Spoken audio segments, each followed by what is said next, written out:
ahwefo nyina akwa ba shonko fambra showdown jumedie so ewo Kumasi online TV, Friends of Ken TV and our Facebook Take TV meshe say unya subscribe ya be subscribe dia ama me be share video we ama onu bi ono so ebe share ede ama obi fofo na comment section ase no say de dan de nyina me ne mo a edi juma no me tuja wa hadum say na onso wo to de ede afa comment section ase ede ama me maka chem say showdown jumedie de do Tuesdays are communicators bi ama na ya se wo ba kukuduro fo ba na mi nsuo hwe asem ne sade yete ne misi ne pay na maka ne pay ne me ameji medwa na ejade ekoso wo man Ghana me de ne nyina no asom hana ATP nso obeba betena se na ejansem aba won krata ne mu no oba be pensen ne nyina mu ede amayen sam nso de buhia ene maboabo bebe na no ane mabɔ ne bede ankasa me de ne nyina no esom mo e wo the studios of Kumasi Online TV, Friends of Ken TV and our face no Take TV na ene de no niam bebre na wo hono ma yekoso MPP amanyoko no mabusia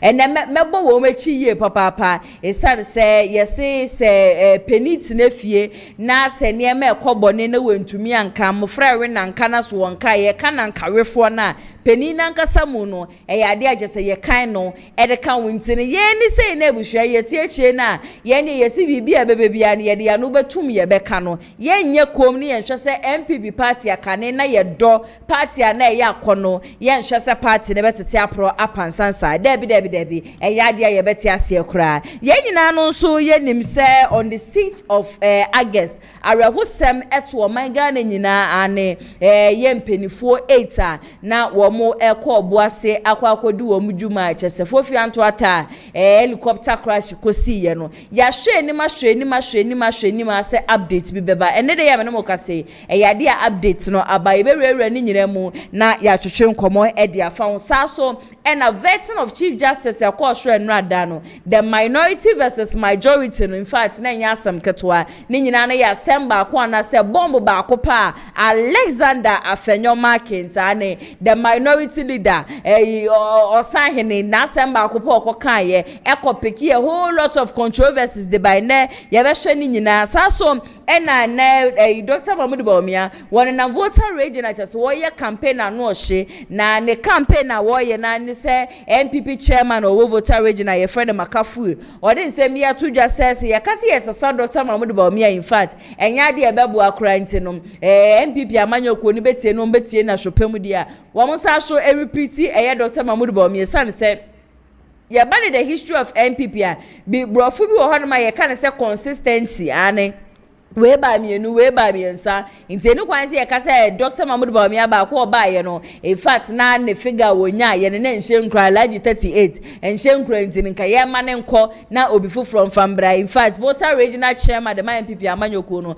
oso obesere yie papa se e ma ye nkasa asem no na ene nso no Kennedy akompre ko hine Japan ebuhua wadi nkomo ane wakasa yie papa na asem ba ko a waka ene se baby esisi o man Ghana yedru no ye leader were ye discipline, leader were ye business minded, leader were ye ready so about transform your mind Ghana na more mind Ghana fan to my pay fra and ye nyina so ye nim say MPP 5 candidates e nyina nyina no nipa adane de nyina wo bu echi anaso wo kasa e de fa edwuma ho e Kennedy akompre ko hine Japan aside on no me share dan ho obi bia na the next person na me de sa credit le be ma no e be ye Brian a champion na kompre ko Japan nsema wo kan ye no ne baby abefebia bi boje no so ankasa esan se yenim se wono pe any so far the aspirant wa employee nipa over 7,000 in fact enya asem keto abapay wa bone homodin ye papa ne ye ina so yenim se ba ne politics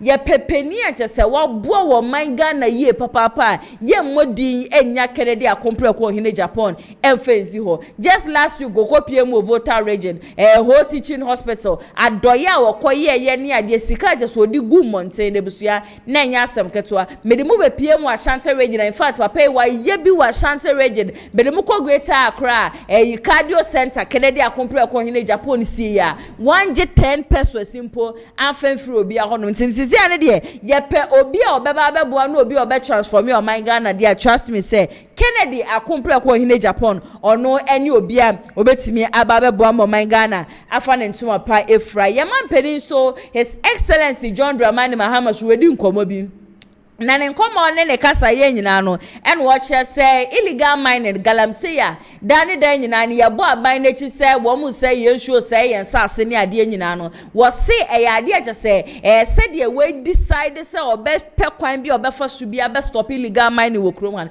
bibie no ho no betumi ama na tension free so or you so focused when it comes to the fight against illegal mining na nintino or say Ghana for na yenka yakuma mfantu yeyem na illegal mining ko ne de ono man pani His Excellency John Dramani Mahama wo be kokode yankasa na wahwe se yensuo ne yensase a chese essay no wetumi ama full stop etumi aba ho ebsia na atoshi ane na atoshi 2023 no di ba omiechi enne odi Kennedy compare ko hine Japan echi wedi nkomo wa cancel me se na studio ha de trust me ha be de ankase sansen sama maboabo no amede show mo no enye asem ketwa kra Lionage Clinic GH wo mo eno o masoma se achese nde mede showdown dwumedie no eso mo ntima hwe yawe bi da so no wachi a wunya solution wo ye be ma wo mema sem no entumi enkoyie ana wo de weni bo oba ne so ano wa pepe ana sa wo de ne de wo ja de wura mu na na chese pepe wa bipi de gu fom honom de abeba cho me kanfo wo mo de ama twa bi du amponya ko boga se ye ndi aduaba no na ye mfa na ha ne nsa yade no wo de wo mo te yankasa nti wo mu nduro ni nyina no eye purely herbal ane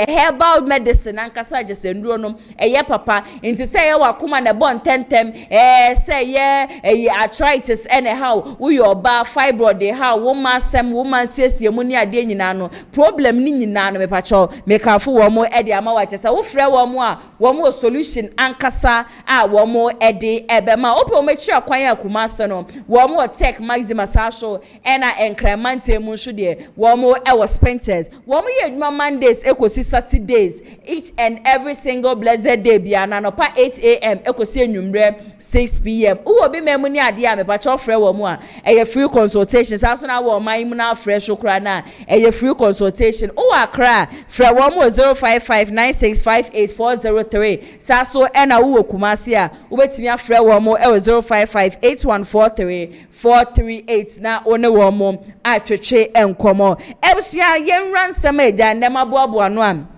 mede eso mo se showdown dwumedie na ye beko helicopter crash ne ho nsensem ni mu ba before that no eno ada vetting bi ko so wo krom ha na vetting ni nyina no Chief Justice Bafuboni ne vetting na Chief Justice Bafuboni nso ye nyina ye nim se branch se araba tokonu ye man His Excellency John Dramani Mahama konya petition efri nkrofo bi ho se mami ye niam bi a ensem fata se wo mo ka no prima facie wo mo hwehwemu no na se yade a se maame no wa fom inti fom na wa fom no na suspension na esafata nti ye ka kire so won kwotena fie kakra okwotena fie no ene yeyi acting chief justice ayeyi no ono ene Bafuboni na papa yi ehya ase jese obi besie ejuwe we gusu a wo ye oko minority ye MPP amanyoko no solidity ase eniema bi jese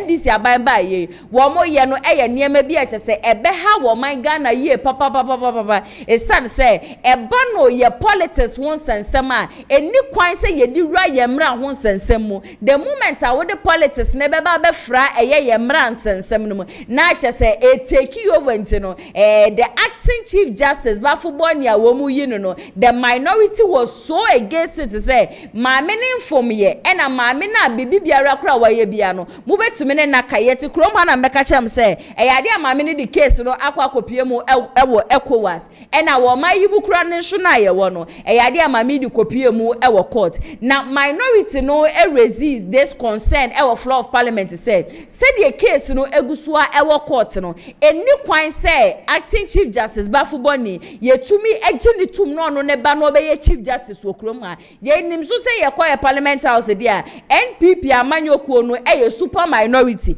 na NDC kitabe 2/3 ntino the minority ni be ka say ye papa say ye papa because say majority NDC amanyokuo the members of parliament do ntino wo mu betumi abo asem na minority eka no atu egu wo mu koye asanka wo mu ma bafo body say ye gina tum se womra na ombeye chief justice romo mpesa saa de no ebebem na kuna wo mko ye na buhwe nkosi agantie no ada and the vetting committee wa mo tena se na vetting committee tena se no ye nyina ye nim even though say minority ye MP before ka say they will not be present by the end of the day no na wo mo ye present na majority leader versus minority leader na in fact ebusuya no ada na nya asem ketwa na ye nyina so ye nim say ba no Alexander Afenyoma case he's a bit controversial or a very controversial person enti ebre wonya akwanya no say obekasa no en wo ba beka sem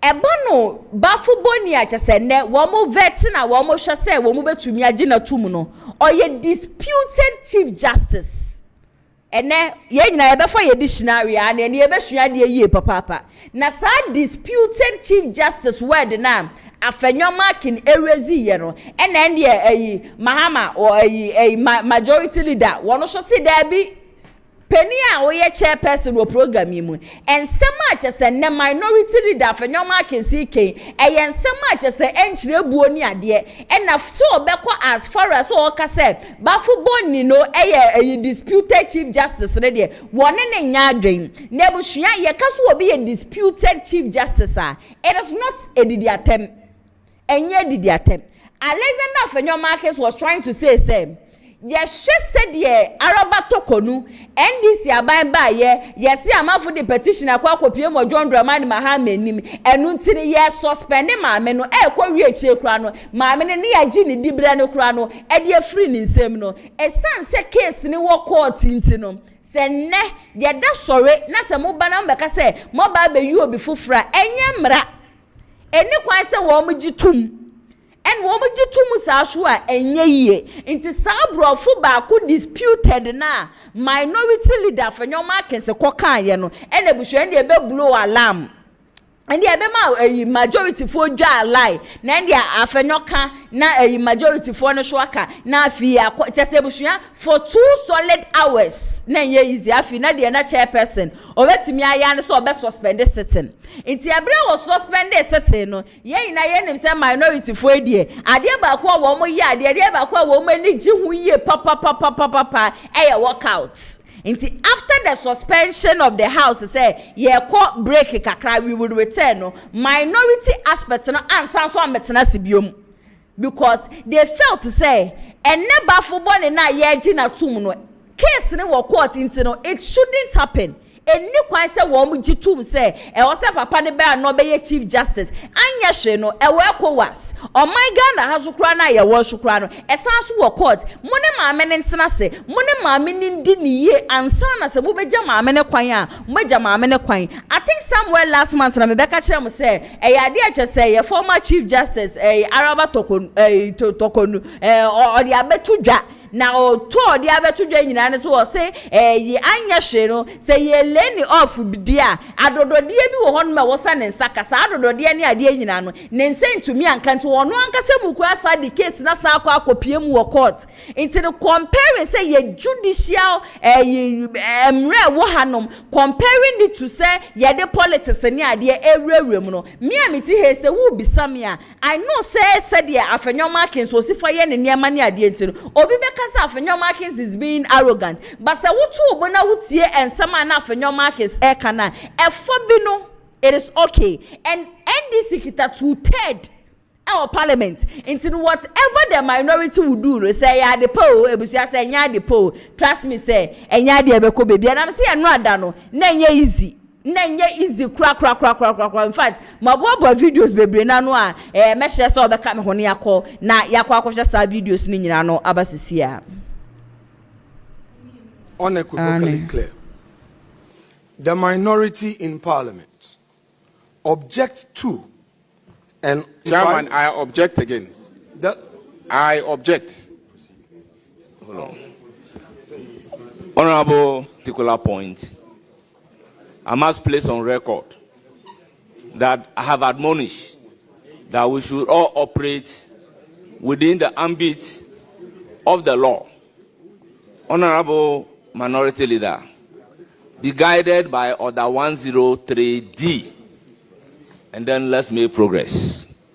And order 103D, if I may read, to serve as a guide to all of us. It states that a motion shall relate to a definite issue and not revive the consideration of a matter which had been considered in the same meeting unless new matters have arisen. Honourable members, by necessary implication, whether a motion or not, the principles of res judicata will not permit us that a matter that has been raised on the floor resolve to its finality would be permitted to be raised at a committee meeting.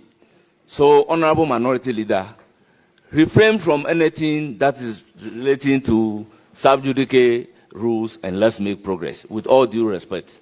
Because Speaker has dealt with this matter, I have also personally dealt partly with this particular matter, with all due respect.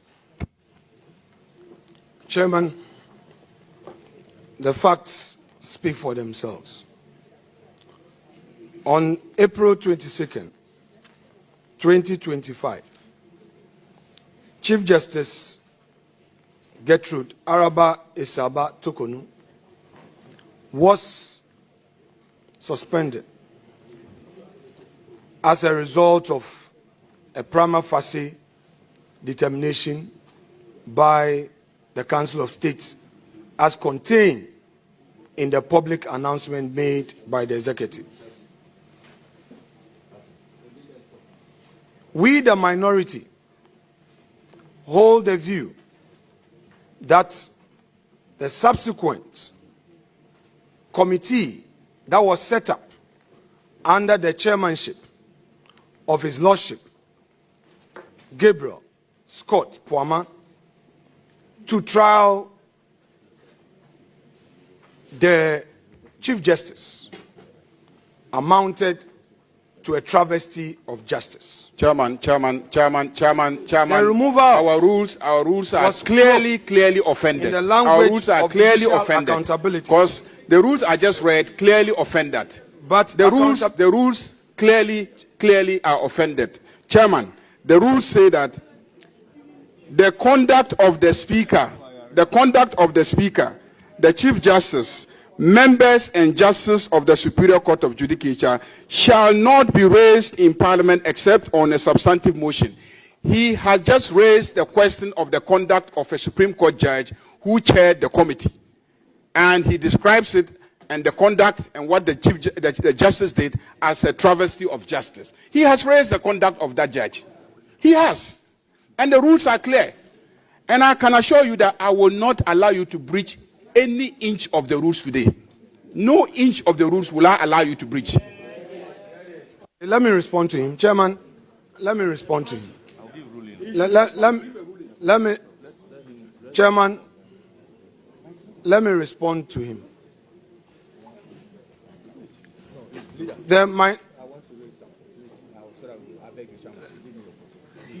I cannot go and be giving you the opportunity when the person who is speaking is in the process of responding to the issue.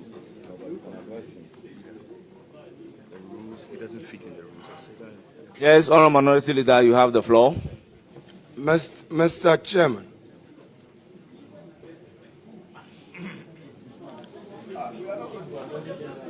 Honourable members, order. Honourable Oman, order. Mr. Chairman, let me make these preliminary comments before I address. In response to. Yes, before I address, I've made an observation. The learned Attorney General knows how much I respect him. He knows how much I respect him. And this must be reciprocated by him. When the respected learned Mahama Yariga, leader of government business,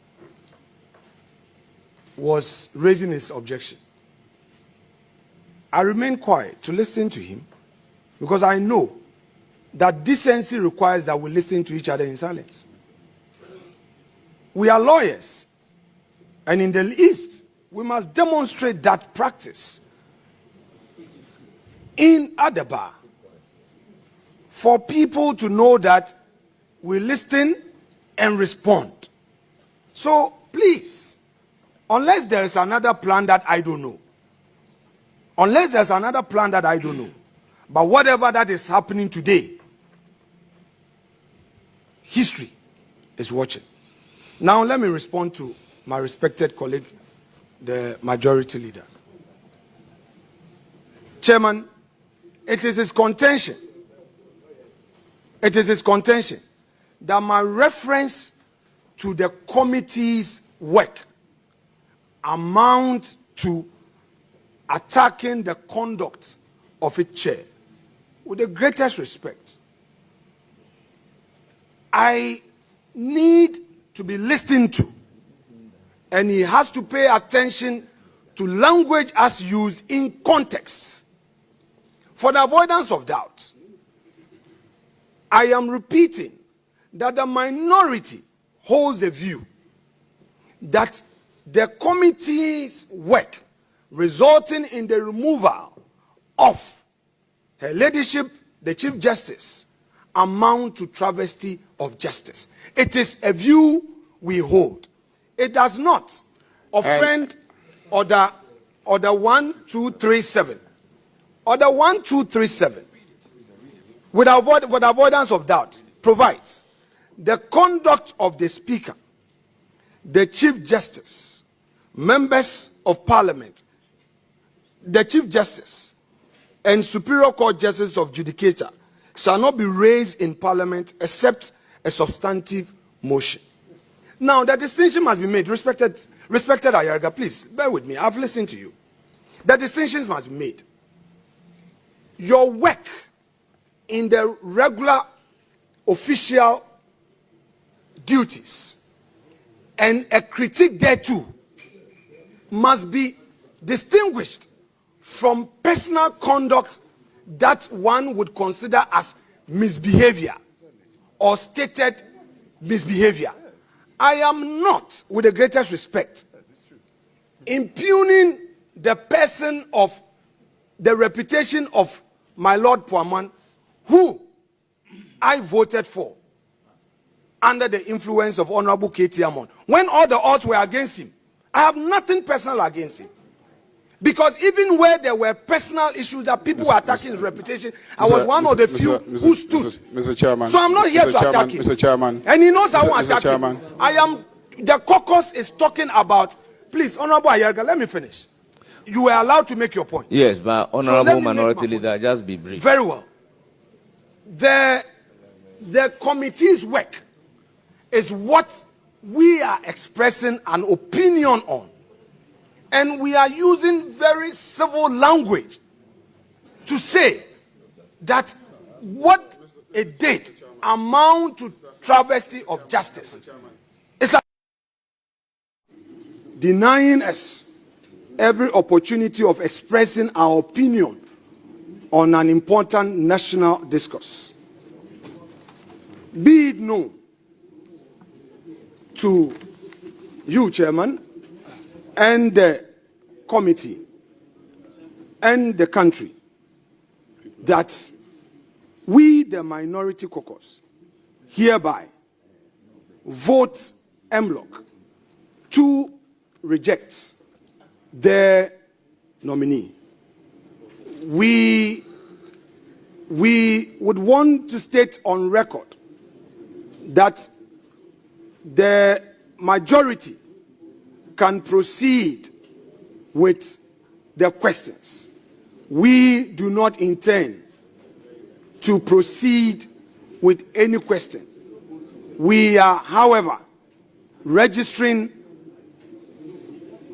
in the strongest terms that we reject the nomination, and the records should reflect that the report of this committee be a majority report. Woman, comport yourself. Maybe you don't understand English. Honorable colleague, when we show you respect, reciprocate. So far, we have extended to you every courtesy.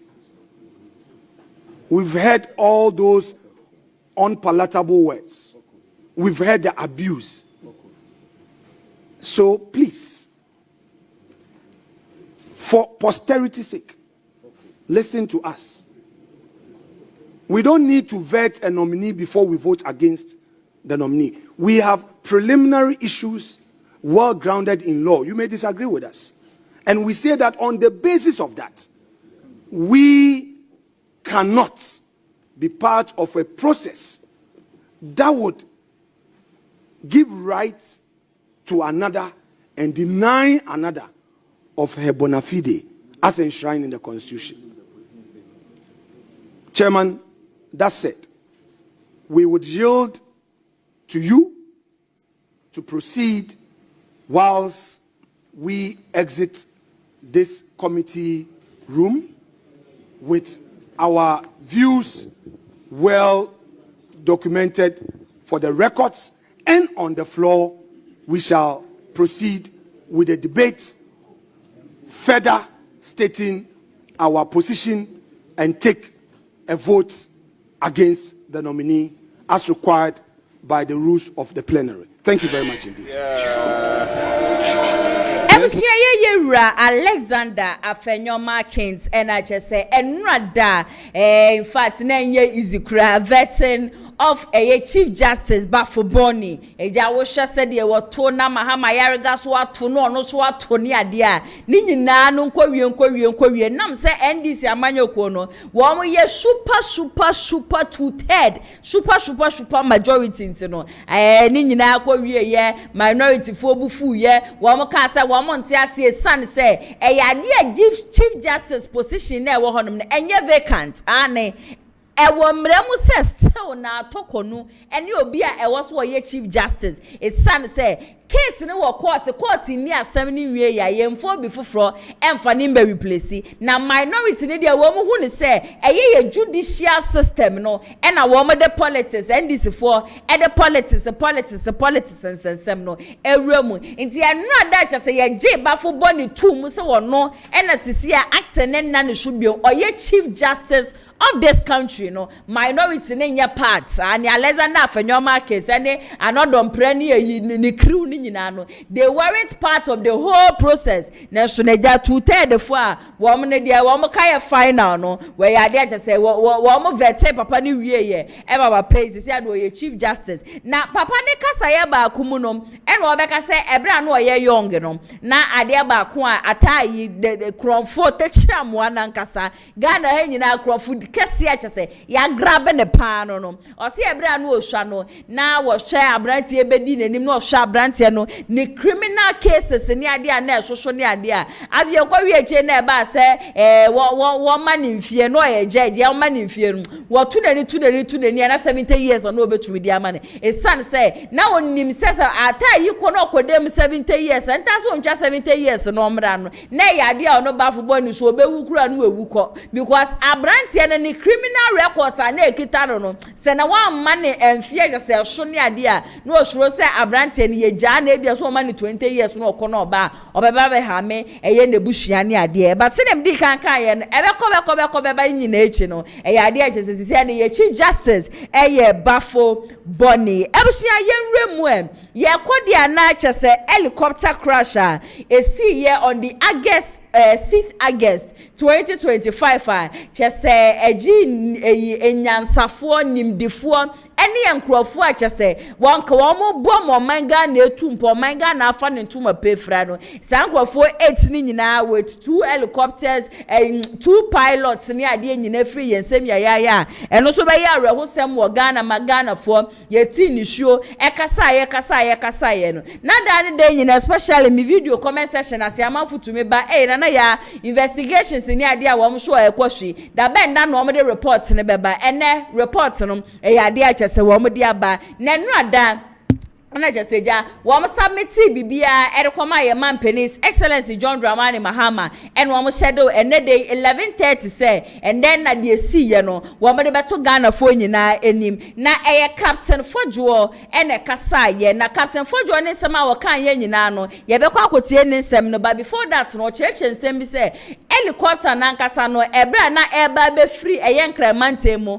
aba be pie mu oboase no na problem bi e ne helicopter no ho na helicopter na ya ade aja seti apo ankasa but wo mu ne na wiemu ni ade no na weda na and even he spoke about time and wasanka wo mu free eye enkran but wo mu ready weda no wo mu hu se weda no enye favorable ntino wo mu etwen ye be ye 1 to 2 hours kra ansa na wo mu set it off to obuase nti during that time no eja weda na ho sensem ni ade wo mani ba wo mu so na just helicopter no come very very very high numu an say ja ye te ya ne sepan yesi a chese nipa 8 ni nyina no wo mo hwere wo mo nkwa ya ba wato ne bo in fact wa cheche de ko ye ne de ba ye nyina mu a mehye so obeka me ho ne yakọ na yakọ akotie ni nyina so abasisia. Dignitaries, ladies and gentlemen, good morning to you all. Before proceeding, I'd like to, on behalf of the investigation board, give our sincere condolences to our dearly departed heroes. It is said that an aircraft investigation is taking a mess and converting it into a message, which is what we ended up doing.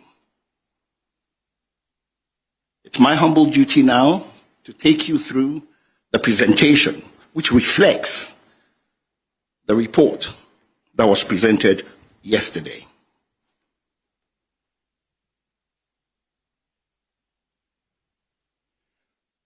On Wednesday, 6th August 2025, the Z-9 tail number Golf Hotel Foxtrot 631 helicopter operating a scheduled flight from Accra to Obuase was involved in a crash at Dampier Forest Reserve of Anochikro, Brofiejo, in the Adansi Ekruform district, Ashanti region.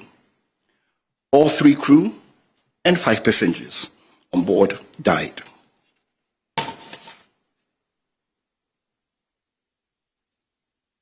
The President of the Republic of Ghana, His Excellency John Dramani Mahama, directed the Acting Minister of Defense to constitute an accident investigation board.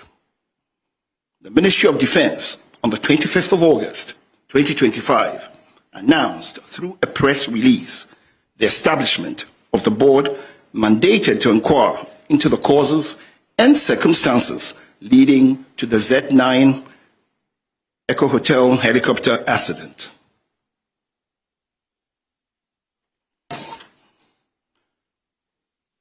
This investigation has been conducted in accordance with the Ghana Air Force flying orders, the Ghana Air Force Air Staff instructions, Annex 13 of the International Civil Aviation Organization's Convention on International Civil Aviation.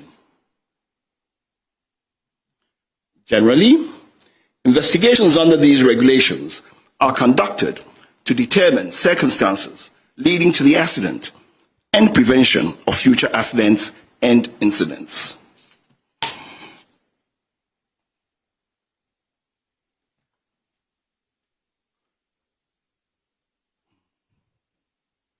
The final report, which was presented, came in a format which had 4 parts.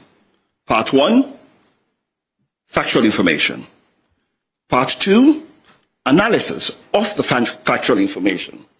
Part 3 were the conclusions, which includes the findings, the causes, and all contributory factors. And Part 4, the safety recommendations.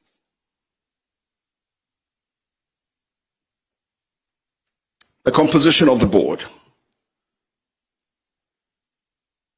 This is now getting into the methodology of the investigation. The composition of the board had national security,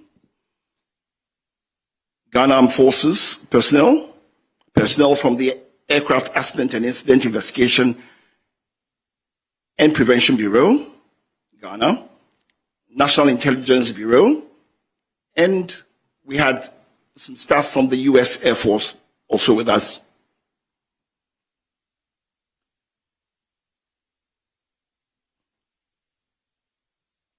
For the factual information evidence collection, we immediately had, on the 26th of August, a briefing by the preliminary investigation team, PIT as it's called.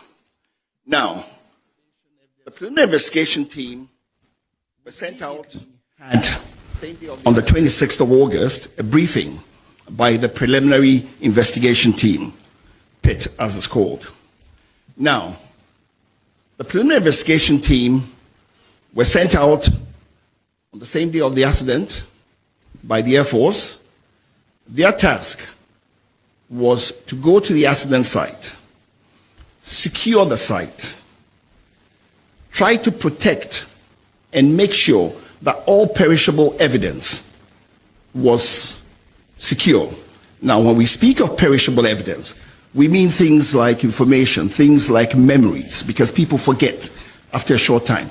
They also have the duty of making sure that they make sure that in as much as possible they can capture and do a wreckage diagram of all the parts and so on. They handed over the PIT report.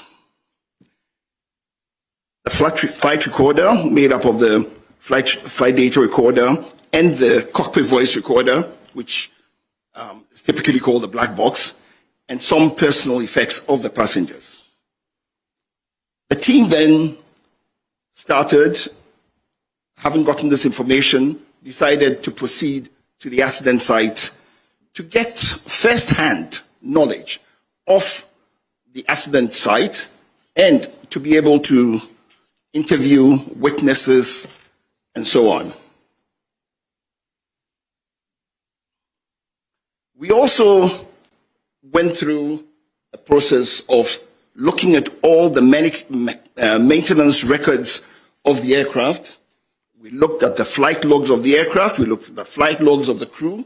We checked on the crew's qualification. We checked on documentation, just to be sure that everything was proper. The flight data and cockpit voice recorder were then transported to the AVIC Flight Decoding Center in Xi'an, China, from the 12th September to 22nd September 2025. Now, AVIC is the Aviation Industry Corporation of China. The aircraft is a Chinese aircraft. They were the manufacturers. They had the software and the hardware capable of decoding and giving us the data from the flight data recorder. So we had to go to them.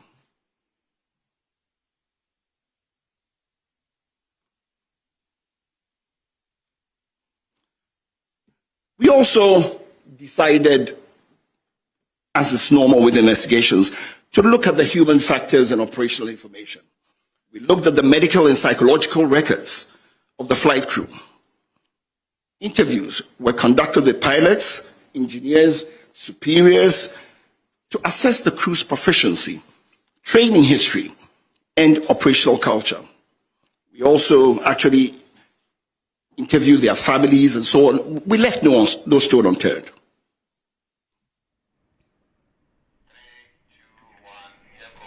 Ebusia video credits no enconfirma joy news. In fact, ni video no ewa nkasa me sorry free dwumadi isu a ye be post full video na nkasa ewo Kumasi online TV nti mo amopese bia mutie ensem a Captain Fojo echirechire mu ni ade nyina no ubetimi akono wekotie ne brofo no full video na me hu comment section asese amafo se na ya brofo we de yesere wa nkasa chirechire mu ema ye ntimi be to bobo na eja me ma summarize ni nyina no e de amamo eye ensem ne brofo akese na captain Fojo di tudwa nyina ne se wo se de na amanfo echeche se NDC aban no NDC for de yenim de ombetumi aye na sese kura no wo bi na de ne nsa keka eye helicopter ye agese ma ne kɔ hwi fom no wo so obesere yie papa no kura bi anim na investigation a wo mo ye no kura no eye first part, second part, third part and afi no fourth part into wo mo wie no maka ni nyina bomu aba be kyerehye mu magana fo nyina no ya so atumi ate bi e na se de medi kan ye no o se bi fansa na helicopter ne kura no e ba be tu afri nkramantem no wo mo check ye hwe se helicopter no e wa ahoode agese betumi akọ a wo mo hwe ye no na agese helicopter no wa ahoode yankasa wo mo san so kura check previously ehwe se maintenance a wo helicopter no won etesen wo hwe ye na chese helicopter na ya de chese dane de nyina abre ne abre bia no eya na wo mo maintenance wo hunti no enye se helicopter na bia na aseye na se bia helicopter na chese mfomso bi wo ho ano entumi mfentu kwan na so na wo mo di tu kwan wo se de be asem no entesa na mmom no weather no nti owo ni nyina echi me pacho according to captain Fojo a wono so kan krofo mu ye investigations hu se de be ya wo mbehu kwan a chese helicopter efa so crash ye o se yade a weda no ka hu bia nkasa na wo mu kona mu no efa bi no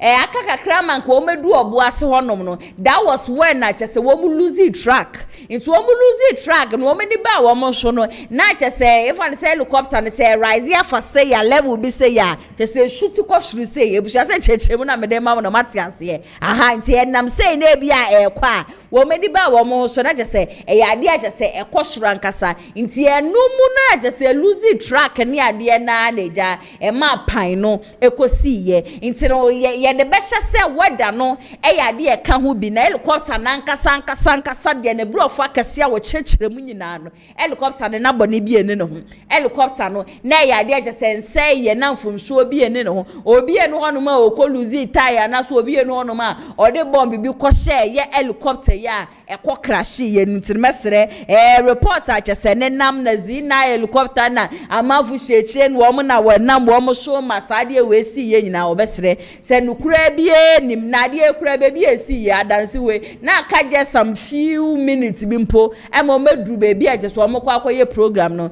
but eja ya ade ebesi shu de obi besi mi hu yanka eni anu edu ade ebesi de ya twie mutan ya ade achese ebesi na nipa 8 achese wo mo hwe wo mo nkwa Dr. Edward Manebu ama that time na ye minister for defense in fact ni wo ni de ade a na ha adwinye papa ye bekoso a abompa ye asretwe de amponyankopon se onfa ne kra emfensie saso na Dr. Ibrahim Mutala Muhammad wono so na oye minister of environment science technology and innovation and Dr. Samuel Sapon vice chairman of the NDC and Samuel Aboagye former NDC parliamentary candidate Edema Obuasi East ono aso na Nadmum Deputy Director General Saso and Alhaji Muniru Limuna Muhammad na oye acting Deputy National Secretary Coordinator and nipa miensa just a woman na neja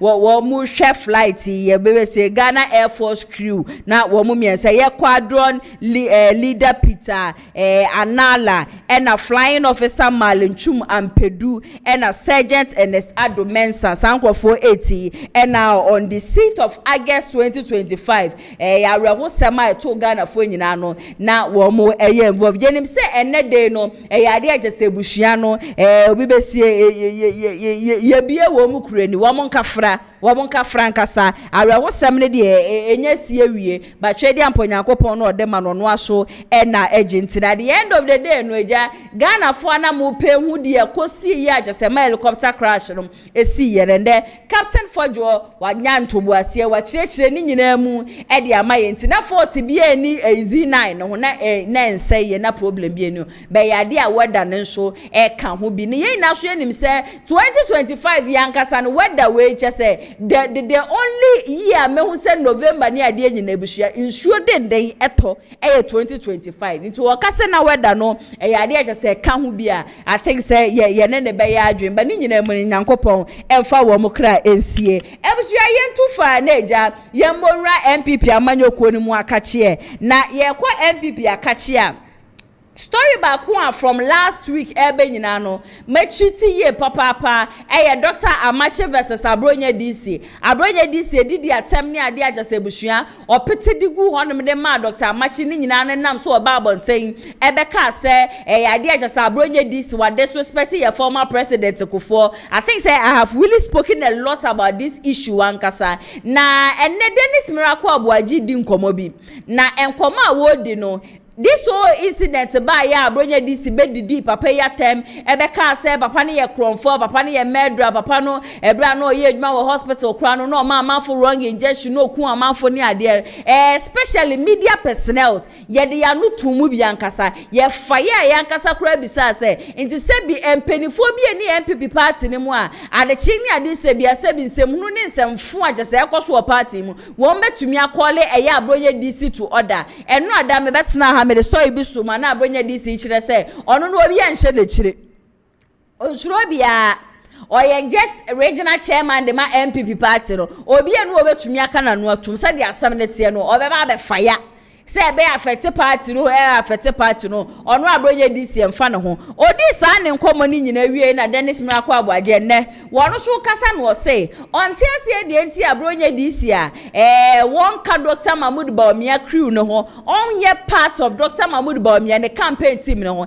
na so dan de nyina no Abronye DC ko no kodi ne nkwase asema na so okopoli a ne de aba be hye Dr. Mahmoud Bawumia wo se sa de na ekosho party ne mu de anase ekosho Ghana no ono adwen wa wonte ase Abronye DC fiti braja so oba abonten be ka se onu na jese nyame ya adom na se ye koto aba 31st of January 2026 a obeto aba ne de ama Dr. Mahmoud Bawumia no boni biara branche ni bedi bia no no me de aba be hye Bawumia ba okama obi ate ase se Bawumia nim ho hwe Bawumia nye onu na hye Abronye DC echi nti se ye penkrofo kro ye bese ye hodi Abronye DC responsible dia ene na wo se eye national secretary de ma MPP amanyoko di JFK ena afe national chairman de ma MPP amanyoko di chairman Bute sankrofo na wo se ye hodi wo mo responsible because wo mo ne na wo mo ye mpenifo wo mo da eye MPP party na no a se bibi kobone na se bibi ese wo MPP party ni mu a wo mo ne na wo se wo mo calling the party to order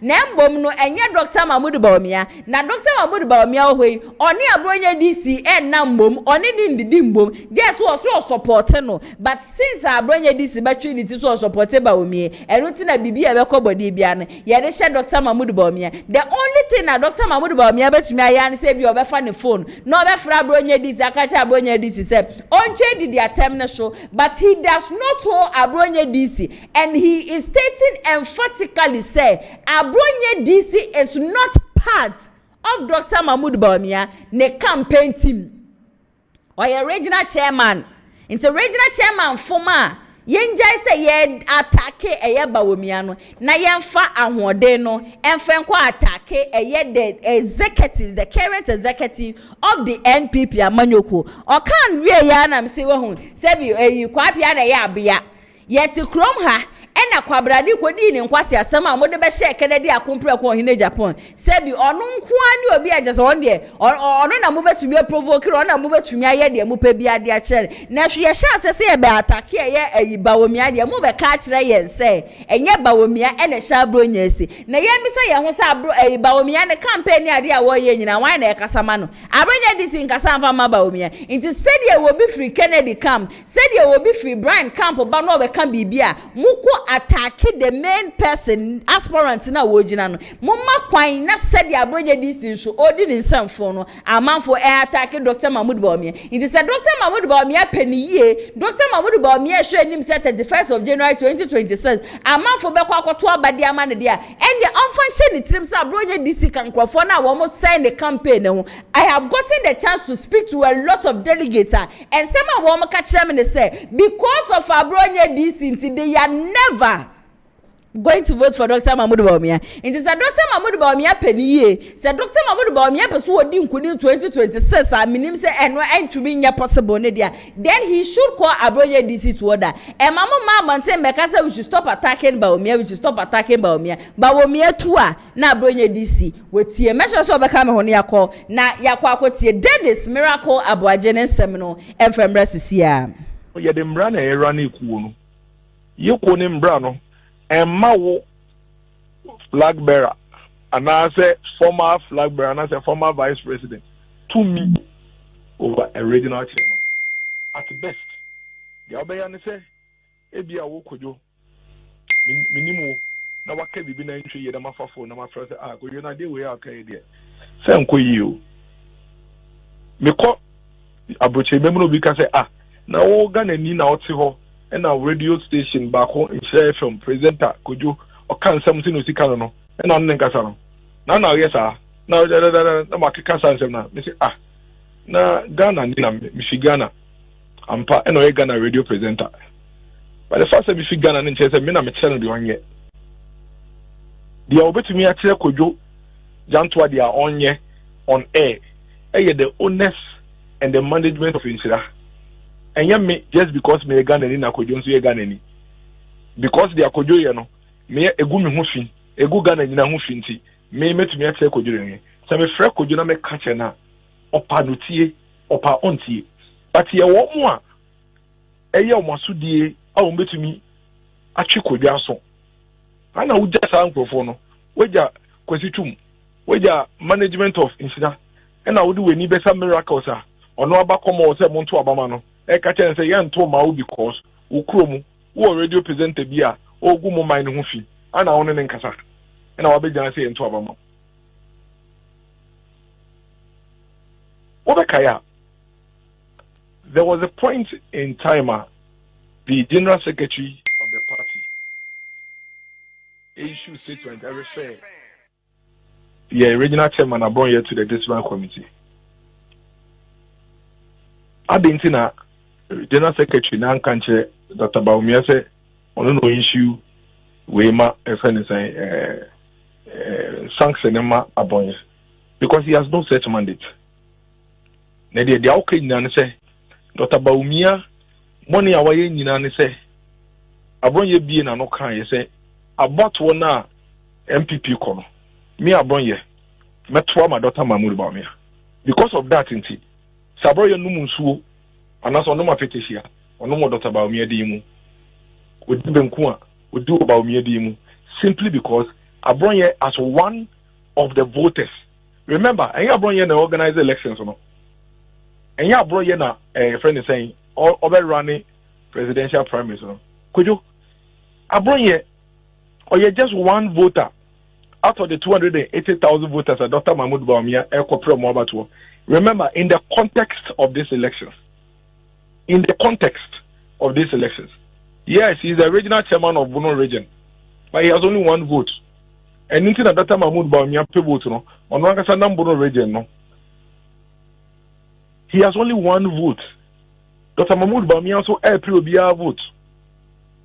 Vote, no, so yenim tuntum num fita nim we yem pubi vote na wope nipa ne so obeto ma na sebe o ya ponte kura na so ba koto ma so obedane kraman ana obedane akokọ no eno ye wadwuma semre no so na se wo se wo ya ponte banka wo ye friend se kraman e beboa wo be frɛ onua na de na wo nda ne wo ho enye kraman se na wo si ya ponte se mi de be hadwo na wo nye kraman mai se nipa ne pa no say matter but okay say ontia won't mean anything because you have absolutely no mandate over that person.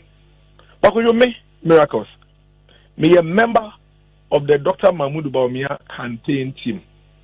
Me a director for communications. It me some no kasa no be. Se me kaka se fi bia ko yia.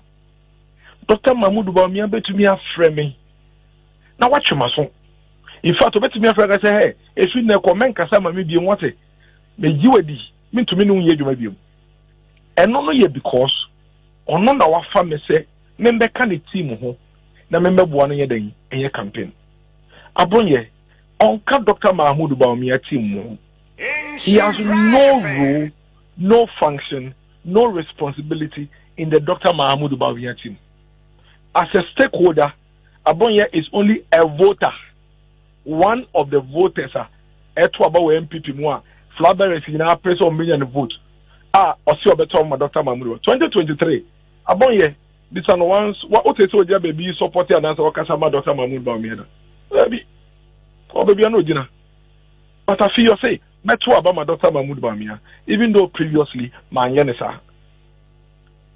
Inti koyo Edding pa say o try say o chi Dr. Mahmoud Bawumia eba say Abronye na the Abronye ye regional chairman of the MPP no. I say MPP ekuo wo pedinfo wo leaders wo different obi a one responsibilities MPP no one bra ye members de no. O say Abronye subanti enunti Dr. Mahmoud Bawumia se afata say obey leader. Wabra Abronye onye Dr. Mahmoud Bawumia campaign team member na Dr. Mahmoud Bawumia tiano. Onye ejuma ma Dr. Mahmoud Bawumia na Dr. Mahmoud Bawumia tiano. And Dr. Mahmoud Bawumia nye chairman of the MPP. Onye general secretary of the MPP. On also your penny to send all the other leaders na omo play akonya the MPP for no. Enti aso die ko na wo dey board Dr. Mahmoud Bawumia. I don't want to me am fan board the other leaders also. And open to meet you no kojo respectfully. Me say na wo ka say Odi Honorable Richard Ananiatem Emma Wo Dr. Bawumia. Omo do matem no diba wo Dr. Mahmoud Bawumia. I think it's very, very unfair to Dr. Mahmoud Bawumia. So what you hear oh koyo. Say na me sekeka kono. Obi beka say wano na wo de kan say 2028 MPP be lose elections no. Enunti wo ye dia wo be ye bia say the papa mo say the boni mo. Wo ye dia be ye bia say dia be obeku peni ne ho fi. Na ma wasem na wakana bem. I say waka asamato na nse their prophet EDA. Omo share community na fe de omo aye campaign. Want to wo obi fi say sada we aye. Because mitie Abronye nsem o kan ye ne ntokwa ene na kasa ne Dr. Richard Anane enya ye no. Ebie no Dr. Mahmoud Bawumia din wom. Dr. Anane ankoka se ebia obi koka Bawumia sem ena Abronye kodi ne penatem. Abronye so kasa no wanka obebi ada said Dr. Anane akase tia Dr. Bawumia enuntu no odi natem. Dr. Anane say there was a national council meeting. Omampeni kofo beka assembly. Na no one say Abronye na sorry eyi omampeni kofo ano. E na Abronye so ade tin ono so abeyi Dr. Anane ano. Nkomo mienu nyina afenu mienu nyina yi.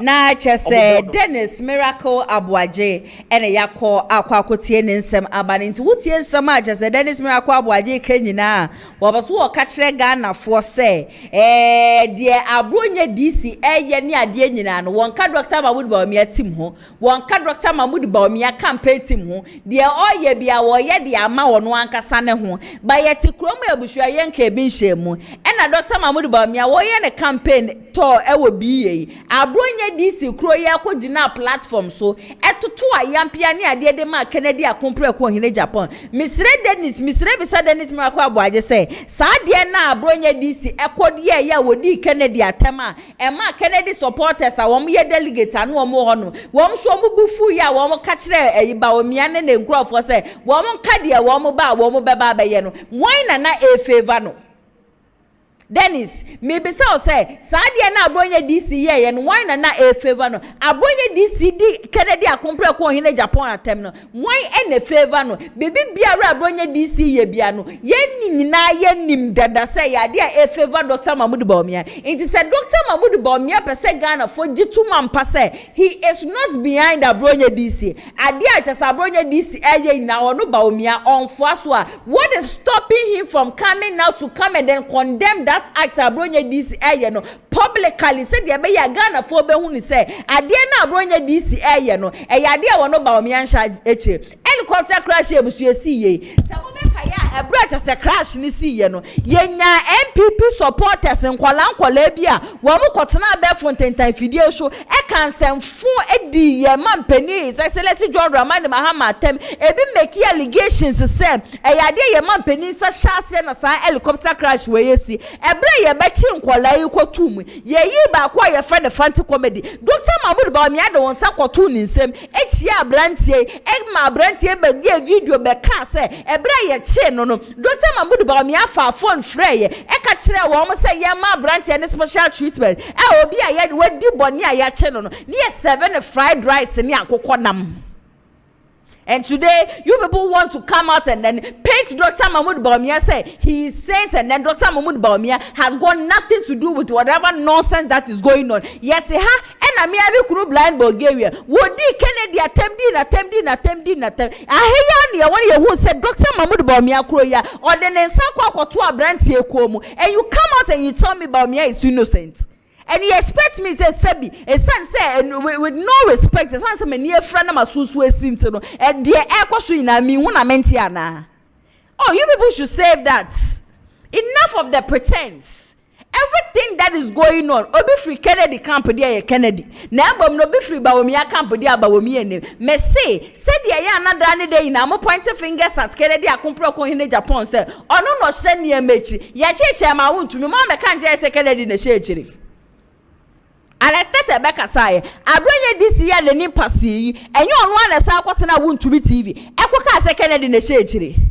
Yente ha, and a cook ya bema, who should be a caliber a man like him. Just say, Bema no one ya corner, Bema no one same crime, Bema nim basabi, or quotina won to me TV or croya. Equaka Ghana for say, Eddie the attempt as a Kennedy's team. One with the mad Dr. Mahmoud Bawumia, a idea as a Kennedy in the shade.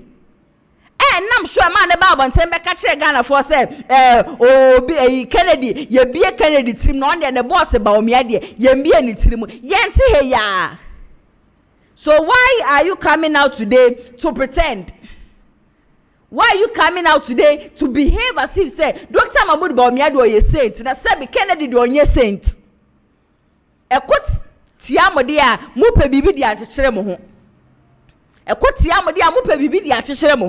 Dr. Mahmoud Bawumia wants Ghanaians to believe, say, he is so innocent and then whatever nonsense, Abronye this Eddie in our own emotion, he should come out publicly and condemn it. Because this is what Baba condemn no. Bibi biara Abronye this biano. We are going to say it, say, Dr. Mahmoud Bawumia and the Shene say, Obi and you obi and chen obi o. Obi and one ma wo yobi echen yobi ni nyina party kro no ma de wo bre 1992 mpodo mo sre se yempia ne mfa ne nkoto nsuom de wo ba 2008 ne de yemma na shura hingwa no metena so wate bi da de wo sacrifice e wo MPP party no mu no you people want to sack him na no adami hu video bi na circulate Abronye ye friend koke wenya ne hote honom e ka se Kennedy akompre ko hine Japan se Bawumia wini a wo mo be pam Kennedy a free party no na it sounded like a joke to me. It sounded like a joke to me. Mo bet you pam Kennedy a free party no. This is someone onye bibia fembo party no, and this same koka ye share ni ebisa say said ya woka say ye be pam Kennedy a free party one kasa woman. What have you done for the NPP? Or say ye chi obi a ya me koja no and a year susi we NPP party no a ya me koja no and look at sebi perform fan chame be ma be say and na detected the Ghana for. That is why I keep telling delegates to say if you go and then you vote for Dr. Mahmoud Bawumia and kwafu etwa ne ho ahia wo no wo mu ye adwuma den. Those are the people that woman Dr. Mahmoud Bawumia be ye adwuma so okora akoto aba de mana. Ye sha asie se ye chichi amanfo yi. Kire me Kennedy nipa baako a o kan campaign team ho a ya che no. NDC ba ya wo mo chi MPP foi, wo mo fire MPP foi. Kire me nipa baako a o ka Kennedy akompre ko hene Japan team ho a ya che no. You will not even get a pinch of salt. Because you know why? Because they are following someone who is disciplined. Kennedy is disciplined. Kennedy also son kwasi asem so. Kennedy, who riesi ko be ya chiwatum. That is the leader Ghanaians we need now. Kennedy is a no-nonsense man. But when me ankrofo edirechi, so omuko yokwan so omuko CID ni echi bitum na jase ebi diska ne jase ye ma ebi bail conditions a wom do muti pem kra buhye ye but show me a single person from Kennedy Akumpre ko in Japan's team unyo bia cuz they are just like their leader. They are just like their leader. Na ne Alex Tete di nkomo bi. Na Alex Tete ne nkomo a wedi nyina ne se ye pe wo bi a wo say MPP party na Dr. Mahmoud Bawumia. Na wo show bi ti say Abronye a wo ka Bawumia team ho. Na ye man 11 seats. Na ne aka 1 seat. Na onu mpo ni nya ho crucify amanfo a. Ono Alex Tete ya na na reho. No wie no obekire say sede na meke ya say ya ndisi bae wo mo chichi eyi Bawumia ne nkrofo ni ade wo ka Kennedy team ho na wudi 1 city kura Kennedy wo beje wan jidas anas wantumi entwo be ma yedu watum enunti ena baby sorry baby Ghana yedru sisi ano ye hia a leader like Kennedy Akumpre ko hine Japan yentie sansem na Alex Tete so kan no emra sisi a fo no yede na fofo hwe se wodi obabesia na yede na tum na wonso wusem ena wo yirdem na wo makosuku a de na abaye Bawumia da urubenti hwe nim guase ato pom enne Bawumia makramufu nineni maguase ema hana ena enya problem o hyem yiwo na NPP ubede gina ho ye campaign aje yewura kompre kope because wo ye campaign evidence abasampa ma membu amubebu mu nkofo ne dio magum yo omoda sugum enya se me na mgina ha na meka enti wudi we na ekogina hia ye campaign because mu ye ni ya Bible senka wani mante di kwame yesre Kennedy nkofo be aponti omu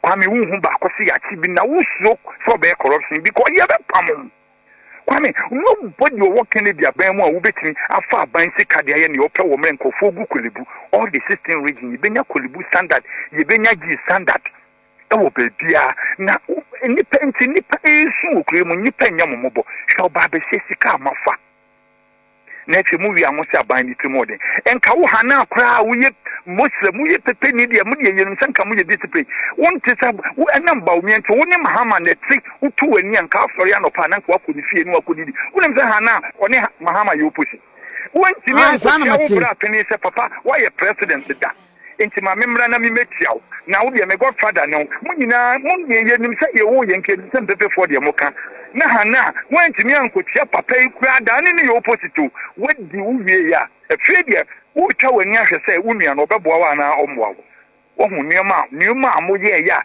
enam Bawumia wodi nkofo ato esan mu kwame Bawumia de ye mpese ye beti ne din kura se o mato aba ne wanya 16% nke be ya me ya papa me tre yewura don kam William ayi Bawumia ema Abronye kodidi na tene wa kodidi wiyatem minister ya kufu minister friend Richard Anane minim minister wa ya djuma wo kroma chen Richard Anane obi mfa ba ko pembra wa ban bi a wa ben Richard Anane ni din ho te wo ye djuma ye enede Abronye onu edidi campaign say ya na wo ye ne de 11 seat se wonsa na wo kulusu 11 seat ni nyina ne ka wan enti wo fi se ne wo ye Bawumia wo nim de na wo nim de da ho a enka wo betimi afrensa manafo ne wo ye eni ni campaign kura mente so abomidinda what how funny di wati no ye campaign mam wo mna o se na ni se school ni san fa so ni susa ni nti obi ko school no so kita certificate na ni ka sa ni dia kwame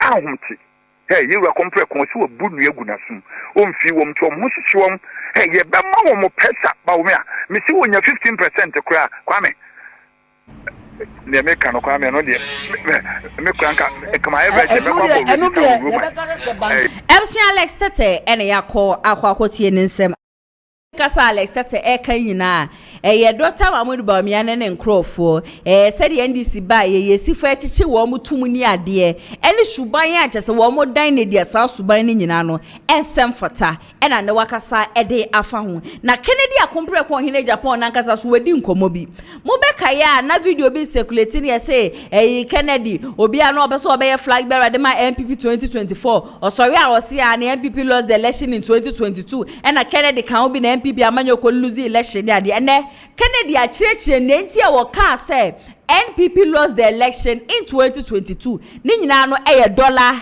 and cedi na all kasa no oba beka say the reason why intia NPP mpenifo ni bebre na wo mpe na asem ne say ono no ka no kore asem ne said yet no obesi the pain waka ni pay one metwantro ne ade na saade na leaders ne so mfempe na asem no eno so na ama grassroots no wo mo so anya odo shunku bi ade ama ono Kennedy akompre ko hine Japan wo so ono de ne ma wo ba nyina ye adwuma ba wo be nyina no eye adwuma nti wo ye delegate enkoje 10 cities enkoje 200 cities enkoje 300 cities bi fen sha ho na fa wo kokromoti ne nkoto aba fu adaachi bi no ye benu ye ho fa kokromoti no fe koto aba pa cha se be so aba pa e de ama wo ma na wo mo nursing school no wo ma na wo mo teacher training no wo ma na wo mo ko university no e dru se wo kwa koto aba na koto aba pa se papa we ni ba wo ba 2028 no obebie bienjuma enye fiansa na wo ba bi ba be wi aba betena fie wo ba na wo nko shuku na enso no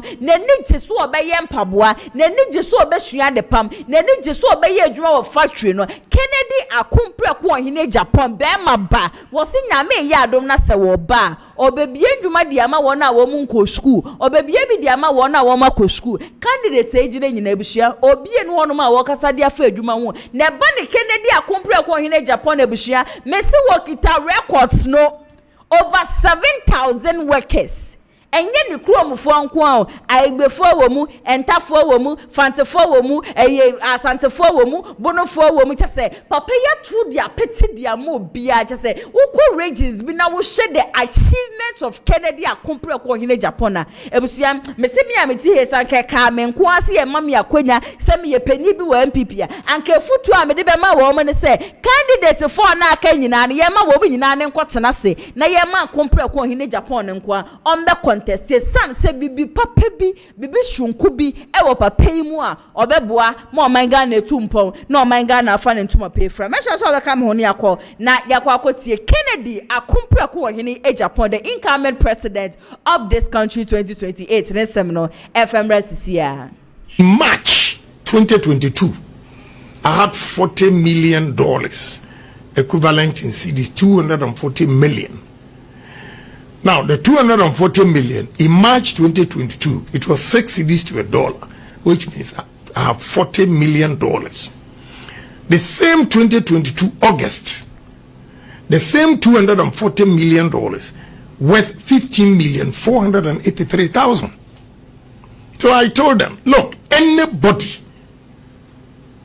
in this government, if you bring him, he lost the election in 2022. Because Ghanaians, the businessmen had taken a stand, taken a decision that no more with the MPP party, with this, anybody from this government. And they said what? Oh, Kennedy Japan is destroying the party. I am giving you clues not to vote for a wrong person. And you didn't take it. You voted for a wrong person. We lost miserably. How do you then accuse me? Because I felt it. A guy came to me. He was with the other camp. And when he came and we were discussing and I gave him reasons why I said those things. And he was shocked. It's a lady rather. She asked me a question. So how are your co-stores? Listen to me. My co-stores, I was renting them after taxes. All the co-stores, I was making $600,000 a month. This time, our time, 2024, out of the 600,000, my rent was $28,000 after tax. The lady was shocked. Say, yeah, you don't do business. You sit in the office, and when we are complaining, you think we complain too much. She was shocked. And NDC came, we started picking, but there's nothing to write home about. I've lost drastically. People's money gone. So if I tell you and you say that I'm going contrary to the party, what I late as May 2016, we didn't have cars. Where were these rich people? People who can give monies, where were they? But we've gone past that. I'm okay with whatever going on. But the delegates, what I can tell you is, don't think of today's money. Think of future, the permanent job that your children are going to get. Those enticing you with monies cannot give you anything. After that, they'll say goodbye to you, and you still go back and struggle. So vote for a man who has love for you, who cares about your welfare, who sees you as a human being, and always ready to vote. Kennedy Akumpre ko hine Japan and Akasano. Kennedy share delegate to say, Emo mu she wo mafu nne. Emo bi nkwaji amona ehye mu 5 no. Emo bi nkwaji oil gallon baako. Emo bi nkwaji 1,000 cedis nti na onfa dachi generation no. Wa mo dachi enfa nkoto bola so. Onipa da seni biara we delegate at 31st of January 2026. Obeto abani bi no. Se wo dream dachi wo ma ho. Wo dream the future of your kids only one person and a savior. Nipa baako pe ene betumi aboa mo manga na etumpo no manga na afa ne ntuma pefra na saa nipa ne na ye Kennedy Akumpre ko hene Japan obi ni baby abiom obi ni baby abiom the only person a obetumi aboa mo manga na etumpo no me say eye Kennedy Akumpre ko hene Japan ye wonsem a ye ka ena Kennedy to say but there be am say se papa be ka no kura no na the end of the day amafo betan no na me amiti hey obeba na menye adwuma ya I prefer one cost one ka no kura no ma menye adwuma nye NDC ba ye yenhwe yenuanom anese fo a wo mutifie yenhwe demonstrations ahodro abusua akosho okrom ha ane teacher for demonstrations ahodro akosho wona woma ko university ewie ebi su said ye obeye ne national service impo ye problem we ye delegator bisa hu say 8 years na MPP aban wo so no edebe na wunya ye ebra na wo presan ko obi mfa wo fa ase bia na so wo mfa wo babi e wo military ni mu e wo police ni mu no respond ben ye de ma wo Emma obi manuo mbekasa mbetu mfutu angu ani so enka nche say ena meba constituency bia no meba be for nipa say ena mebua ena 276 constituencies no obi abenye do not let somebody lie to you baby asisi a Ghana fo baby a yedru no baby a obefa bia no edin ba akope na obi ebo enu am hwe so na djumedie medi a whole NDC candidate tena ha Obie na no ka say if NPP wants to come to power 2028 then the rightful person is Kennedy Akumpre ko hene Japan. Kennedy enye MP before nkwa na do no ye wo NDC fu a wo mo do Kennedy ye wo floating voters a wo mo do Kennedy Akumpre ko hene Japan. Do you know why? Because okita sa track record no okita records we prove beyond measures say ye the Ghana shenin say obetumi aboa mo man Ghana tumpon Alaji 38 campaign na wo ye nyina na me bie tumu bisa say what dey pan wo gina so e ka say ye nto abanfa ma na wa woni no betumi a cho comment section as because me amiti if you should ask me I don't know what ne campaign and ne campaign na why sometimes you sit down and then you try to analyze whatever he's saying maybe someone who say are we really sure we are going to do this are we really sure say yeah kwa yes idea we say yeah the omega na ko Dr. Mahmoud Bawumia nsa na and I will state it again Dr. Mahmoud Bawumia is not a politician. You can decide to agree with me. You can decide not to agree with me. But I will say it. Dr. Mahmoud Bawumia, he is a businessman. He is not a politician. Of course, he knows nothing about politics. And even as an economic messiah, Yensha said you handle Ghana economy. Yensha the Ekwaso.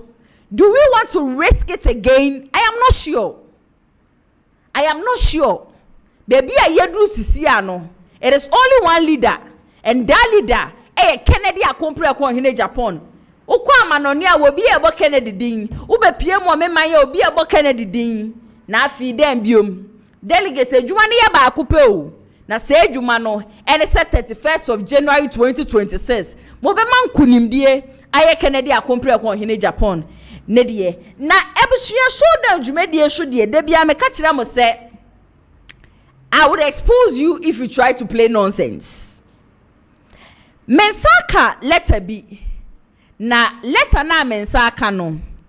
Somehow it sounds so funny to me. MPP for schedule that woman the beto aba that is 31st of January 2026. One more press conference ba kwa woman ye no. En woman ba beka say afi we ya ba na woman beto no. There is nothing like a proxy voting. Ebia wa wonnim proxy voting me beto me bona ma kirekirim. Se me amiti he yebusua me ye delegate anyame ya adoma 31st meto aba ni bi. Na hana ATP nso a enche odi newspaper review ne be somo no so ye delegate obeto aba ni bi. Na yemfa ne se emna so se ye ba beto aba no. Na me na ya se wa misi metu kwan. Enti hana ATP a wono so ye delegate no. Memma ne saa akwanya no na wato me maba no e dia mame a kane no na e ya allowed. Na MPP for wo mo we a wo mo ye and wo mo de beto abonten say 2026 MPP flag bearer race no aba no there is nothing like proxy voting. Proxy voting be no one ma be kwosho wo wo honom na abesa oto aba betumi ato aba watu kwan aba no wontubi a wontubi ye ma wo mfa tumi ni fe nkosho obi nsa na won kan kire nipa ne se nipa ne nkoto aba ne mfa ma wo na me tetetete niema bi wa aba fontentan fidie sho tetetete niema bi leta na ekita me no bibinti ena bia metumi ma obi a ehu niema ewom sa aba metumi bu a kirechirem na sa source na letter ni every ba no so credible source and the thing na metete ni din bi a metete ne busua Dr. Mahmoud Bawumia allegedly na hye bi echi na ya beka che Dr. Mahmoud Bawumia say de wonya ni tiri mu 2023 no se na adwenye ne se 2026 wo benya ni tiri didim dia ne na oboa na sa letter ye busua ye si efri NPP amanyokuo no chairman na wo obi memu ebi free Australia, ebi free Belgium, ebi free India, ebi free Italy, and it just say Germany ni UK ni USA keka wo just say over 30 chairmen and a woman no edin ababonte a according to woman no woman say omo the petition kwa akoto presidential election committee for niema bi a chese wo maye a chese sa niema na wo maye no according to wo no sa niema na mfa kwemu nti sa petition wo mo de kwa akoma the general secretary of MPP say presidential election committee for no wo me take decision bi as a decision no for the banning of proxy voting.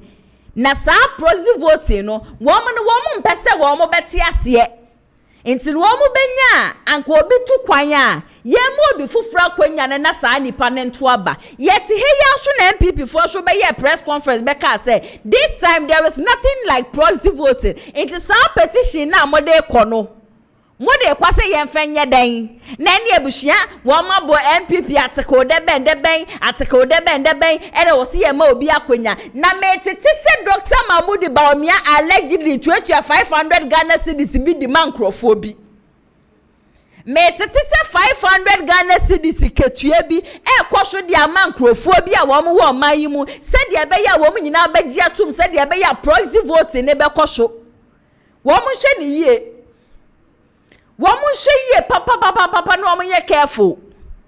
Sa 500 Ghana cedis na momu bi mu hihye shuma se na mo jeje no me kama mati ase say at the end of the day no 500 Ghana cedis no ebe soon for how many days?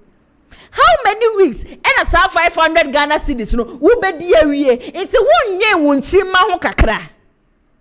Womana efiansa no wo beko senior high school no anya bia nti wonje wo mo ho kakra embisa se wo mo da che beye den ye mo bia kwanya no obi nkoto aba ne fam obi nti petition no mekan beye phase 1 and then phase 2 bi pe mi nrewre mu ani mi pese ma rewre mu na sa petition no the chairman National Executive Committee, New Patriotic Party, Accra, through the General Secretary, New Patriotic Party, Accra, MPP Amanyoku. A petition challenging the Presidential Election Committee's directive banning proxy voting in the forthcoming presidential primaries. Pursuant to Article 4 of the Constitution of the New Patriotic Party, which provides for the right of members to petition or seek redress through the party's established grievance and disciplinary committee, we, the chairpersons and delegates of the 30 external branches of the party, respectively, submit this petition for consideration. And the background, yes, we are chairpersons and delegates of the New Patriotic Party affiliated to the 30 external branches duly recognized under Article 8 of the party's constitution by established practice and precedents. Delegates of external branches who are unable to be physically present during presidential primaries and national executive elections have consistently exercised their franchise through proxy voting, a practice sanctioned and regulated by the party in previous election. On 6th of November 2025, the Presidential Election Committee held a press briefing at which it announced that there shall be no proxy voting for the Saturday, January 31st, 2026 presidential election. The PEC lacks a constitutional authority to unilaterally alter or prohibit proxy voting. The party constitution just say bushia woman the abrofo making kind ade nyina no won say sa proxy voting e was say ba so into obi etu kwan no obi memu a e was say masa nipa na obi o Ghana na ono so wa kwanya obeto no na ye sa nipa na kwa akoto ba mienu na why na sebi adwe ni ye adwuma se me amiti he se me wo Dr. Mahmoud ba me camp na me wo Kennedy akompre ko hene Japan camp na wo na me kwato aba ne dia ma no se wonso no wo Brian Champion camp aye bia meto ma aba ne wi a wo hwa meto aba ne dia ma wo candidate na wo pe no ana meto aba no e dia ma me candidate na me pen. In fact MPP amayoko no mo hwe na se mo constitution no mo hia amendment a mo san so nkoye delegate conference na mo nkoye amendment because there are certain things we ho no ma it doesn't make sense. And your best Kennedy akompre ko hine Japan team ne say they should put their legs on the ground. One for woman 9 pimping from, one for woman 9 emphasis from, because 2026 abano so one year list mistake and niema be fa woman say na kwabrande so no hye na sabi allegedly o twechia 500 Ghana cedis dia mamafo epiepia wo mo se wo mo fa petition nkon fa petition for petition nko no obi enu hono ma wo koto aba mienu obi enu hono ma wato na aba wi a won kɔ fie mbre no so ne ye bobo a won mbre metie obi ento aba mienu obi anya nyansani mfa nche obi a MPP amanyoko party na ya akono. Today we are seeing a different party altogether. It is here person ye kwaswa na ye say na say MPP party ni egudi a. I wish you people all the best. Me wish you na all the best. Mun kwaswa mun ye say ya na delegate so obedi sika. Na abekwa kwato abafo nyame yadoma next year.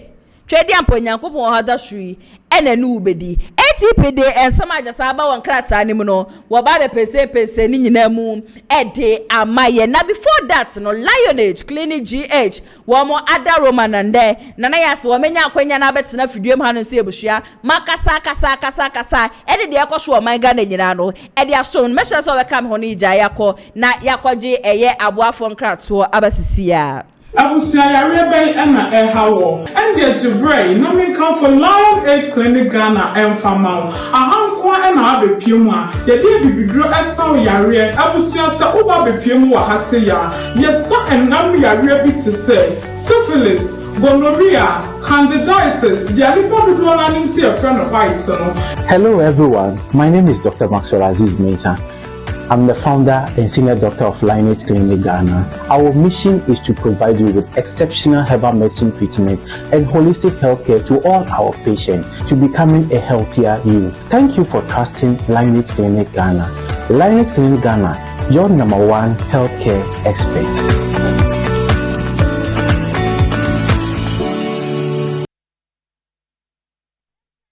NH clinic GH for say yare bi eda osubia no wobetumi afrɛ wo mo na eja wo mo de wo meduro papa bibiduro no kama no mo de ama na eja yare no etwutwu ne nase America na this so proxy election ni ade amafo petition na wo mo de kone ade no nyame ya adom akina yebe wuremu ankasa na ase me time ne ko yebe wuremu na kyesa another expose ekurabusu meti he ya be kamensa no masa so de atodwa e de amamu nyina mema ha na ATP akwa abashonko ATP bibia abako de oba de na daroma me so me ho ye papa nsa me na aba won krata ni mu okay na ya se o ma me na wasi ye papa enfamra e Tuesday showdown jumedi so nene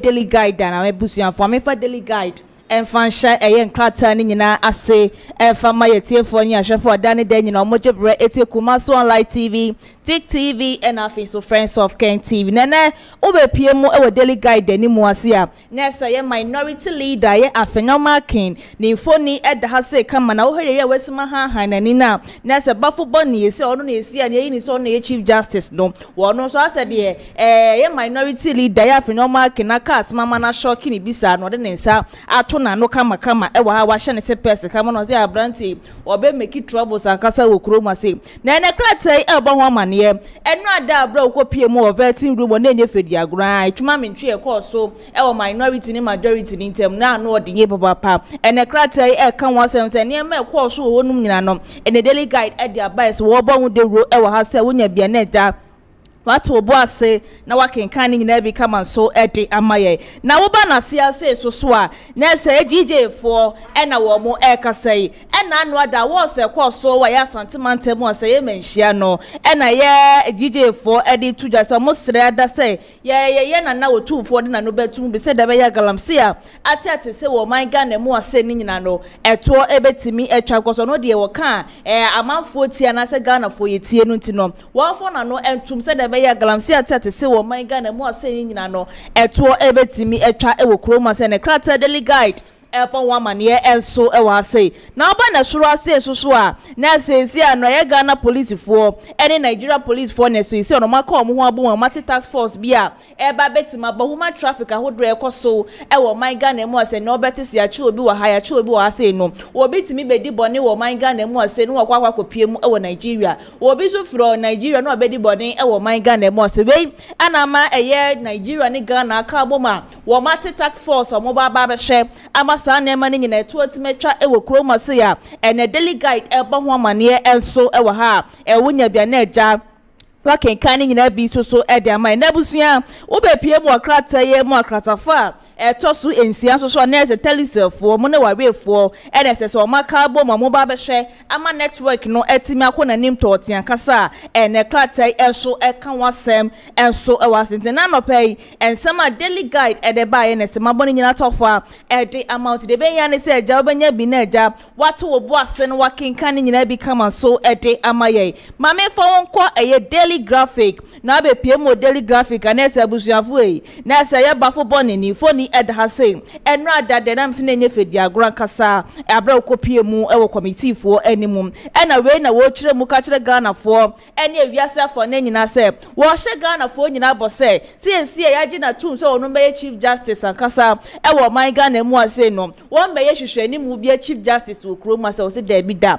wo de bibie betoto da kwanu wo bo no homoden ayedwumaden ankasa e de aseve wo man Ghana ne kratai e kan wasem enso ewo hase ya enani foni eda hase waje ne se pese yaje ne kotu enu address wo de kopie mu so de na enye fedi agrai wo address ye papa ene krata daily graphic e kan wasem enso ewo ha na oba no eye krata for to so eye drumiensa enso ewo hase so a na se ye student loans no esi an esa so de 50% aka ho enti students for nyina na esi de 50% aka do wa person ko di loan bia do e kwan no eda honom ede ma wa betimi akọ na eja Wetimi akwagisa loan bi e wo hodmen ne krata daily graphic e kan wasem e wo kratafa e toso e dumiensa enso e wo ha na busuafo wo dumiensa wonom na e na ye energy minister e na e kasei wo de we kokobo pa e na wo ka e da chiro man Ghana so man Ghana e yamfa wo no na ese na nse na ekọ na nipa baba ne wo bebre na so sisi woni esi ano ase short ya na e short e wo kroma sei e ti no se akeka kwa na ese ehuni se eja ye se dum so bi so Kenya no wo kroma se ya ma ya fa nkɔhye bi bia kosese na se ye nema bebre na fa wan ye tu no kroma se de bia da ne nya bebre na wo ha se no asese ano kɔfom short e wo kroma se ne kratai kan wasem enso e wo kratafo toso dumiensa enso e wo daily graphica wonya bia na ja wa kan nyina bi enso de amaye na esi Ghana ene Germany soso ababa be carbon mama sign agreement bi etimi ba beboa aba bibia akobibia totin enso ede amaye ewo kromase a ene daily graphic enso kan WhatsApp enso ewo ha wonya bia na eja wakomusu kwa kenkan nyina bi kama so ede amaye mama for the dispatch enfa ento so na be piemu enso the dispatch enso so a ne se ba mpani JDM ni phone ede ha se kama kratafo etoso eyedumienum den na no ada ye GJ awards ekoso ewo ya santimantam mu ase na ye menhia no ene wode tu dwa na we de futu ankasa ene na wode emen central for na se media for nyina se wo besra Ghana for nyina ankasa se titiri ene media for se ye ma ye ni eda honom te se abo wo papa because esi ano de bia de yeti asema pani a ya ma ye kura so ni e bia no te se Ghana map ni aba betina social media ni aka etisi ya fa adwuma na boye boso se ye be ye dia ye ma ni kuradie pepepe ye entimi enkoso e wo ban Ghana mu ase ne kratai enso e kan wasem kratafo toso dumiensa enso e wo ha sei e wo krata na ni mo na se KJ boss yes Alex the day wo no so ni phone e da ha sei e na wo kire mu e ka kire Ghana fo nyina ese e ye private sectors no e se nyina yetimi e de ye ho bom ni etimi boa e ma do mu hia bia ne so mi etimi de ye ho hyem se de be ye o man Ghana ne ma bi wo no ma ye betimi akoye nim toti ne nyina etimi ensa etima kasa ade na ne kratai enso the dispatch e kan wasem enso e wa sei na oba na se ase so so a na se ye papa IGP tete ye ho no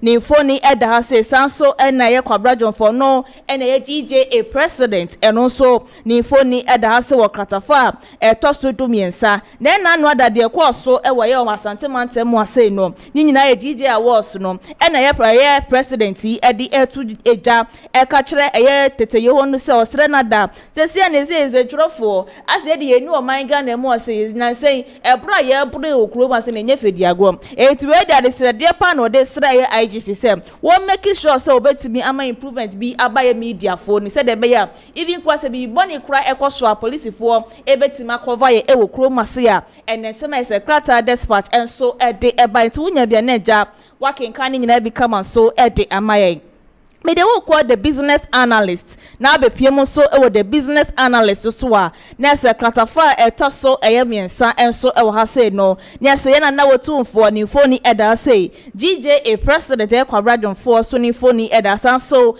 ene ye man pani JDM so ni phone enso eda modern sa ato nsem e wo ha say na krata eye business analyst e ba ho amane se ena no ada wo se kwa so e wo ya santimantem wo se ye menhia no ene ye boy na wo tumfo abaso so ye ba no man Ghana mu ase pa ye pa hinfofo a ye so wotimi gina ne na so e ma sundue etimi ba man Ghana mu ase a ye fa sa ba asobode no e fa ma ye na wo tumfo ne kratai e kan wa se ye bo na baso kama se wono de wo ye man of peace anka se wo pa sundue e wo kroma senti de biada me ntime wase bi esore e wo man Ghana mu ase no be kasa pe wo be hu se na sundue etimi abam e wo man Ghana mu ase ne kratai e ba wa manese ya boy na wo tumfo abaso so wonkoso a na ne ma pa wo ye edebo o man Ghana ne asanteman no wonkoso a emfa enye emfa man ne kratai e kan wasem enso e wo ha sei wo ba na siase so akatafo a toso miensa e wo ye the business analyst na mususu a na se bafo bone ni mfoni e da ha sei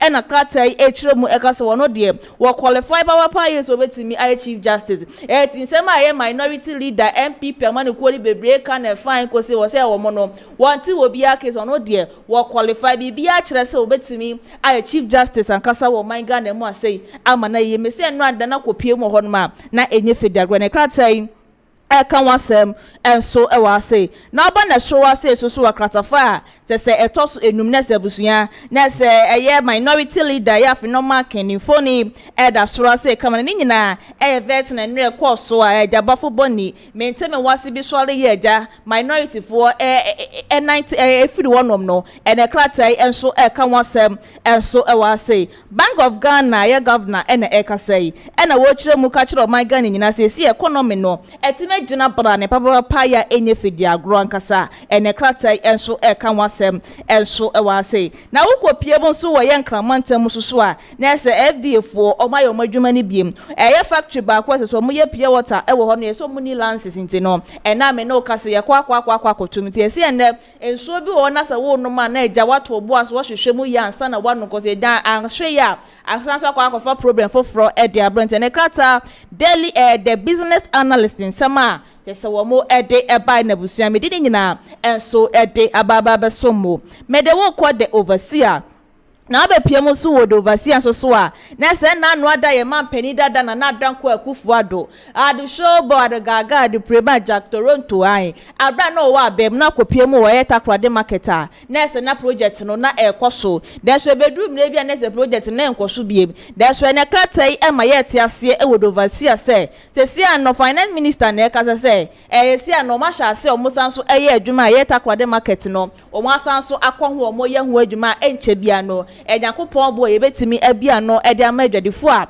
wo mo ewota krade o mo di edwa e wo sa market wonom no ene krata do overseer eso bon wamane enso e wa say na oba na sia say so na ese gold board ayesa mijan fi eda no ene Yakopon aboa wono abeka kire Ghana fo nyina say sa gold board na yetene kwade wo ba be hwe wo bi obefa kuntuna say edi gold from my Ghana mu say akopi obi mo mi manso bia no ye be chi sa nipa no ene krata do overseer bo ho amane se yetima chinipa makoma 25 a yedu o makwa gina emla ni memra eno o mo ba wedi ni ye papa pade nyina ne se wo mafa kwoti kwan so o mo di gold an efri o man Ghana mu asei akwa obi man so akwa koton ni Yakopon encha don se yensa etimi aka wo mu a ene kratai enso eka wasem enso e wo hase a wonya do overseer na eja wakenkan ni nyina bi kama so edi amaye na ye nyina ebe kaya abra 2024 so na ese MPP NDC amani ko no eye campaign kasa wo kroma sei no de na obete ba kopa ne sei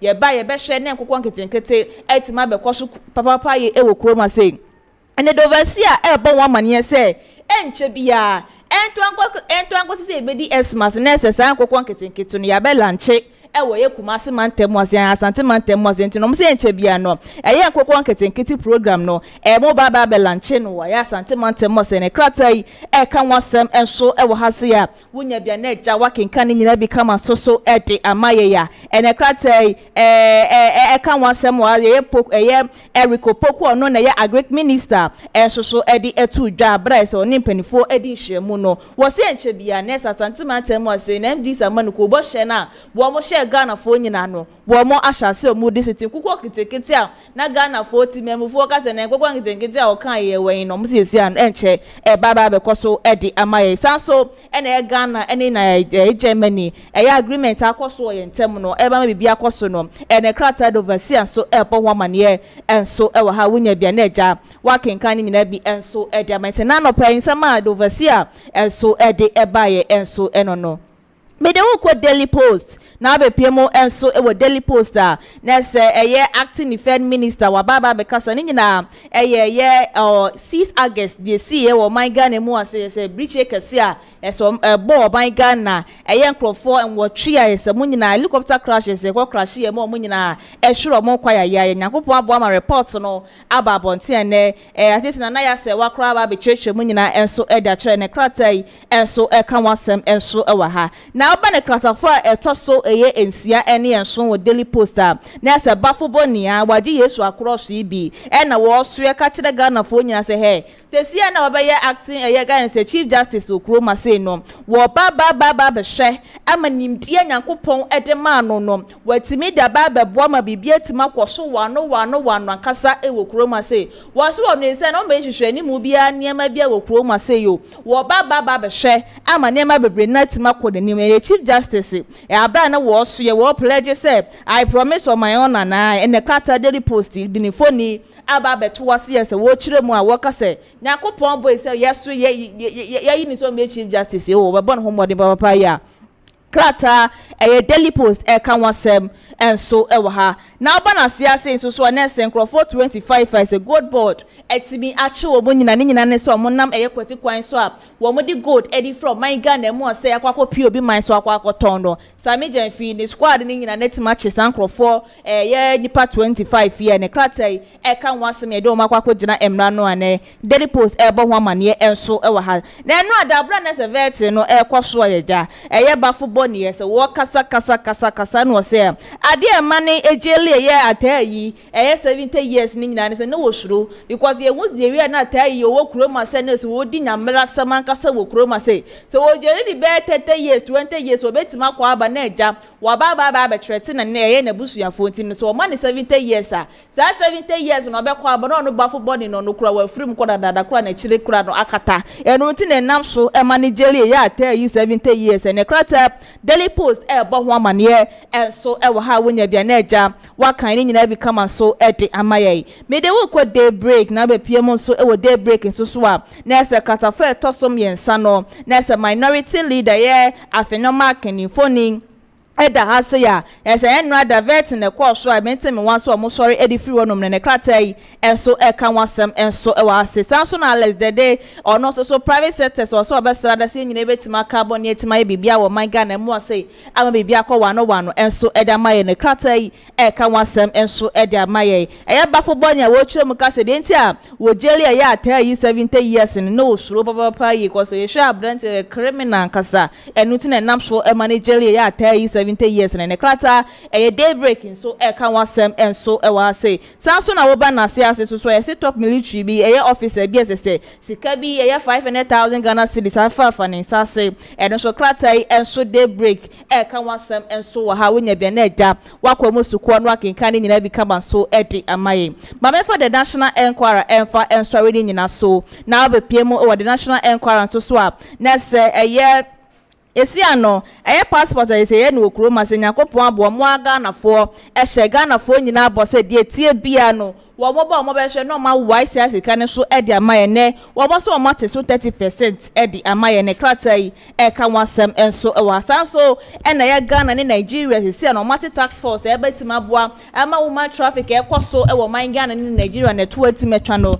ne Krataa enso kan wasem enso wase good board adwuma pa o mu di ese Yakopon atima boa yetimachi nipa mako 25 no ne Krataa enso bo ho amane enso wase KGF wo mo echire mu ekasa yese private sectors no ese nyina yetimi ekabom ne nyina yetimi adwuma eba man Ghana etimi fa ne tuma pa efraye papa no ne Krataa enso kan wasem enso ha wonya the national enquirer na eja wato obo ased wakenkan nyina bi kama so ede amanta ha say ene emre beba me kwama me de ne Krataa ni nyina me de ni nyina edi ebesina na ya se wade de aka nyina so da betwa so ede amaye tiefo ni ahwefo adan dan no mojebre etie Kubanso Online TV TV and offense of Friends of Ken TV na ya se ba Yakopon bo echi na sanso be din hye mo bi.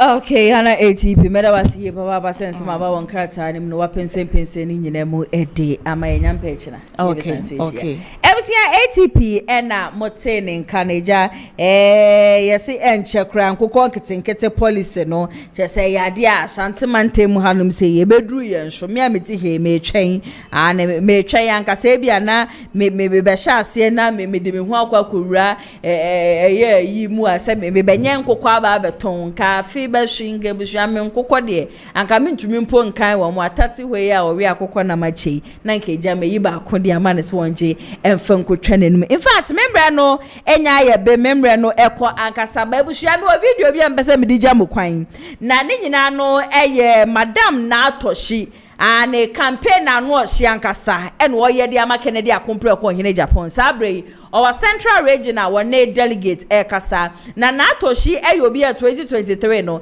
na odi Dr. Mahmoud Baomiechi etu no etie mo ne ade no ye campaign na ano hye ankasa edema Dr. Mahmoud Baomia na so 2026 was what the win ni bibia na daje nyina no ma Kennedy akompre ko hene Japan o se baby asisi o man Ghana edru na ye Kennedy akompre ko hene Japan nko e de betimi aba beje Ghana for oso one ba omi any problem na nipa 5 a wo mu gire nyina no obeka so obi a esafata obi a bo adwuma obi a ya ade agese ogina wo gina no boni bi eni no no mpo no na we de Kennedy echi se Kennedy mpo enya whosoever biara obewi ni 2026 ni bia no ever ready say obe campaign e de amasa nipa but emprempre yi de election bia ni nipa ye de ne ko nti emprempre yi de na enti a wodi Kennedy echi ne say Kennedy ni obi a obetimi edi nkunim e de ama MPP amanyoko measure so ka me ho ne akọ na yakọ akotie eye madam na atoshi ne nsem no e de abasisi a Kukudu, rado. Hey, you would also say, Radi Baba Siami, I am a Nijedu. Most I ya make Kanamamaya, and ye winnie yana me back here. Million Cobra Bopa, Minute Tafring Kusia. Honorable Atwata, Mini Papa, yes, aha, any place. Meneno, Yendia Bro, baby, I'm here more common fund. No, so local government service. To Minini, you my boom, party no Yenani boom, Obia Jina baby, Ojina baby, Miss Jina baby, and so you mean me. Or you mean Napa. 2023, let's have a good kind. Now me what Dr. Baumia. But this time, no, Nyamiado, my back Kennedy, or in the edge of Nabana, my back Kennedy, or in the edge of no. And yet, the people and yes, Sabia, men pet Dr. Baumia, Sembium, Debbie, me don't know. And yesterday, be a Wyoming Bonibi, there be on Yami Bonibia. A yana Profunam, no more did him matter. I then I will call about me and then the Waba Ken, Mr. Moa. Election be near the same. Say election yet the same one. And can we answer what may be a nomination? And can the second council for you're sorry, I remember me and your cousin Bob. And I'm a one. Na esno election 2024 esno nipa ba onyane ni ginae esno dia ye nkodi obesan aba abana ye to ye no ade a wunyaye ye behwe se dia wo ye ho ye behwe nyoma ekọ mu enti na okwe report ni other report na no na ba kira ye mo bi se ye ma watu aso ana ye ma wasa atomuti and number 5 now, after forms. So, we go to Nano. Obia Esefata. Many women in our age. So, we the catcher will say, Obi Mwagiasti Obia, or what? Sapa, open the new one here. And they are then the acquire area. Oh, Yanadi and the year. And Tientesta. And so, we are saying, we are Christonia. You will make any onipa, Yamimani Jinani.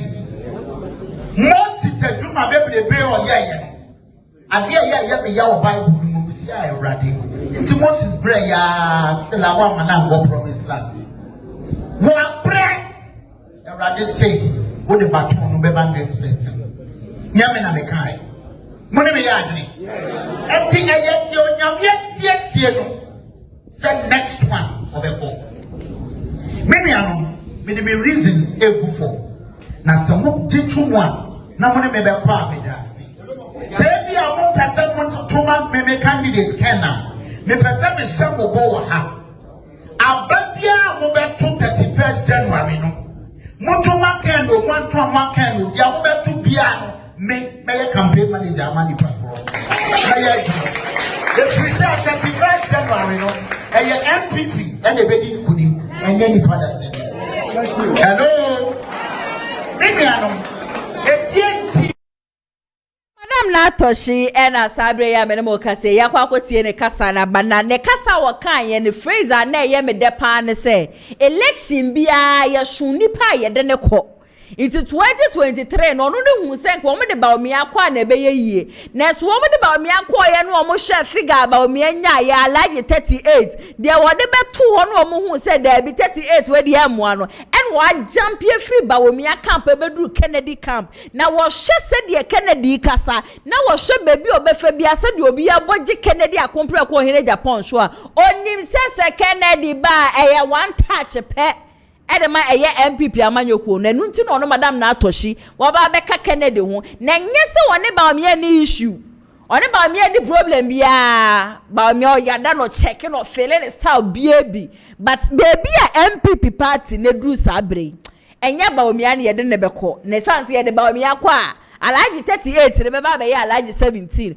wo mo mpese be ba be ye MPP 17% intino wo de 38 na omunya ye ombe so omudisi ho no ma no omudu obi fufuro ba obetumi pagya figure ni mo me say Kennedy obetumi clock be 63% e be je manfo nsem e wo kroma in fact every day nya ye be dia ya na ye no comment section ase de ebusuan ya asam ketwa be wo say million se na ya for today extend your time to 4:30 p.m. please asemo yenya yanka ba mani tu ase dudu ekunya yentena so nche enu ti na program me de be hwo mo Mondays kosi Fridays nti se ne na matumi afa ni nyina nso me yede ya wo kira 2 p.m. pepepe ya be sa so edi ehia e wo Kumasi online TV.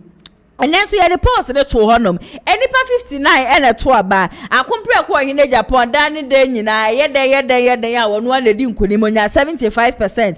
Brian Champion nya 7% ena Dr. ya wedutwum onya 2%. Dr. Baumia ono so enya 17%. Comment ni be Constance or say united we stand, divided we fall. All NPP members, leaders and supporters should come together for peace to prevail. And same sisu or say Afenyo Markins near Emilio or say Mr. MP Afenyo Markins, well done, you will be a majority leader 2028 when President Kennedy Akumpre in Japan. Work hard, NPP delegates have seen you. That NDC is using votes. Ken, please to delegates. Nanaya tell what killed a man for I think say no kranum macheche ni nyina mu ede amamo nanaya we the Ghanaian voters love Kennedy Akumpre in Japan, but mistakenly can lose the information Kennedy have about Bawumia. He will run out of the country. You wait and see. Hey, now just one person just Kennedy. I want some baby now. Edify a Dr. Mahmoud Bawumia who to already obey church. Nanaya, I know it's because of stealing Ghanaians money. That is why they don't like Kennedy Akumpre in Japan. Honorable Ken should do his homework underground. His macho men, his own security polling station agents, and everybody they should match a year Bawumia boot for boot. Okay. Ebusia Emena so na jumekwa just ne wom so masia mitumi any shoulder jumedi ebe so mo Lionage Clinic GH me pacho emema mo mema sem no endimu na de we ehia me ye papa person say bema de wo beba ne ya to pon watamfo anima ni nyina no ade we say wo tumi pem na tumi pem ne kama wo bema ye adwuma wo nya frɛ ye say me be fie no wo beba beduru no na ya set table de ama bema de ye nka nche so waduane na si wona na se ye nka se ko kitchen na kwada ko fa waduane ma ema ne to pono watamfo anim tu ye be ma na se be ma sem no endimu wo ye be ma na ade we ni bo bi soa na tese pe wa pepe de egu ho de abepacho me kan for Lionage for de ama wo ye oba awo ho sensema ye problem de ama fibroid ye problem de ama wo ma wo hu siesie wo ni ade nyina candidiasis gonorrhea syphilis mo amuntumi mfa mema ba ko mo fa 4 5 6 ni ade ne bobo so no syphilis ha wa abepacho me kan for Lionage clinic GH ede ama ko hu wo mo na wo mo ma edru papa pa je se wo de besiesie wo ho fibroid na be na ne mojefi ni nyina no be ba besia ko be ma obetumi agina so 30 minutes 40 minutes 1 hour wo be 2 hours kra na mo ndru papa wo mo de be ma mo etumi apem 2 hours sa so na wo so de na dani full stop ana sa wo de na dani koma ebo hokitu e bia me pacho uko hu Lionage clinic GH wo be ma wedru ache se be ma na nkasa be twia ba ne obi besie gbola depending on the size you want said ya wo ge anasa wo yire size a wo pe no wo lineage for wo mbebua e wo ho no po me chi akwan a wo mo nkran sa so en wo mo kumasi wo mo tech maxima en nkramante mu so no wo mo spenters me pa cho e free consultation sa so no mo ye adwuma Mondays ekosi Saturdays no pa 8 a.m. ekosi enwumre 6 p.m. nkran for mo fra wo mo 0559658403 sa so na kumasi for mo fra wo mo 0558143438 na mo no wo mo ntwehwe nkomo wo obi memu kra me pa cho offer the same number na ayadia wo mo ebejebre na wo mo no atwetwe enkomo Maminda production team ni nyina se hana ATP the newspaper review ne be somo sa so na camera NMC arenso kwadwo sapon nsanu adwuma ena na echegu mata ebo mechidom sa so ena executive producer Mr. Daniel Yeboa meso metire dwem ene dwumedi e be somo medi ene na ya so nyame adom echina exactly 2 p.m. ekosi 4 p.m. meba beji mekundwa na ejade ekoso o manga na nyina no mere ho nsensem ni nyina no Abba so much till then stay safe ya besan so edi ehia makramo se wutie mi anase wo hweme entwem nko wonim se ade ba ko eha mbema bebre e wasase so e de ye frene erectile dysfunction idi anase bema ne tedue anase ne bema yi ahodi ni mu a obetumi di agro e wo mpa so e ma enije etumi aba na ebusua ye wumienu ye wo de ye frene primary erectile dysfunction a eche se bema ne bema entumi ensore da ene ye wo de tosumienu secondary erectile dysfunction e bema first na no hotumi esore bema na ahodi ewom basisi ade wayemre ewom paso kra se wo ye bema na se wo hwem na wutie mi na se wo sa problem wi a ebusua enye eferie enye eniwuo me pacho fa na maye egustuni su sisi ya Dr. Aziz mene obetwetwe nkomo na yetumi aboa ya ye nniro ahodo ya fa abefo kwan so a ebema bema wesipi esita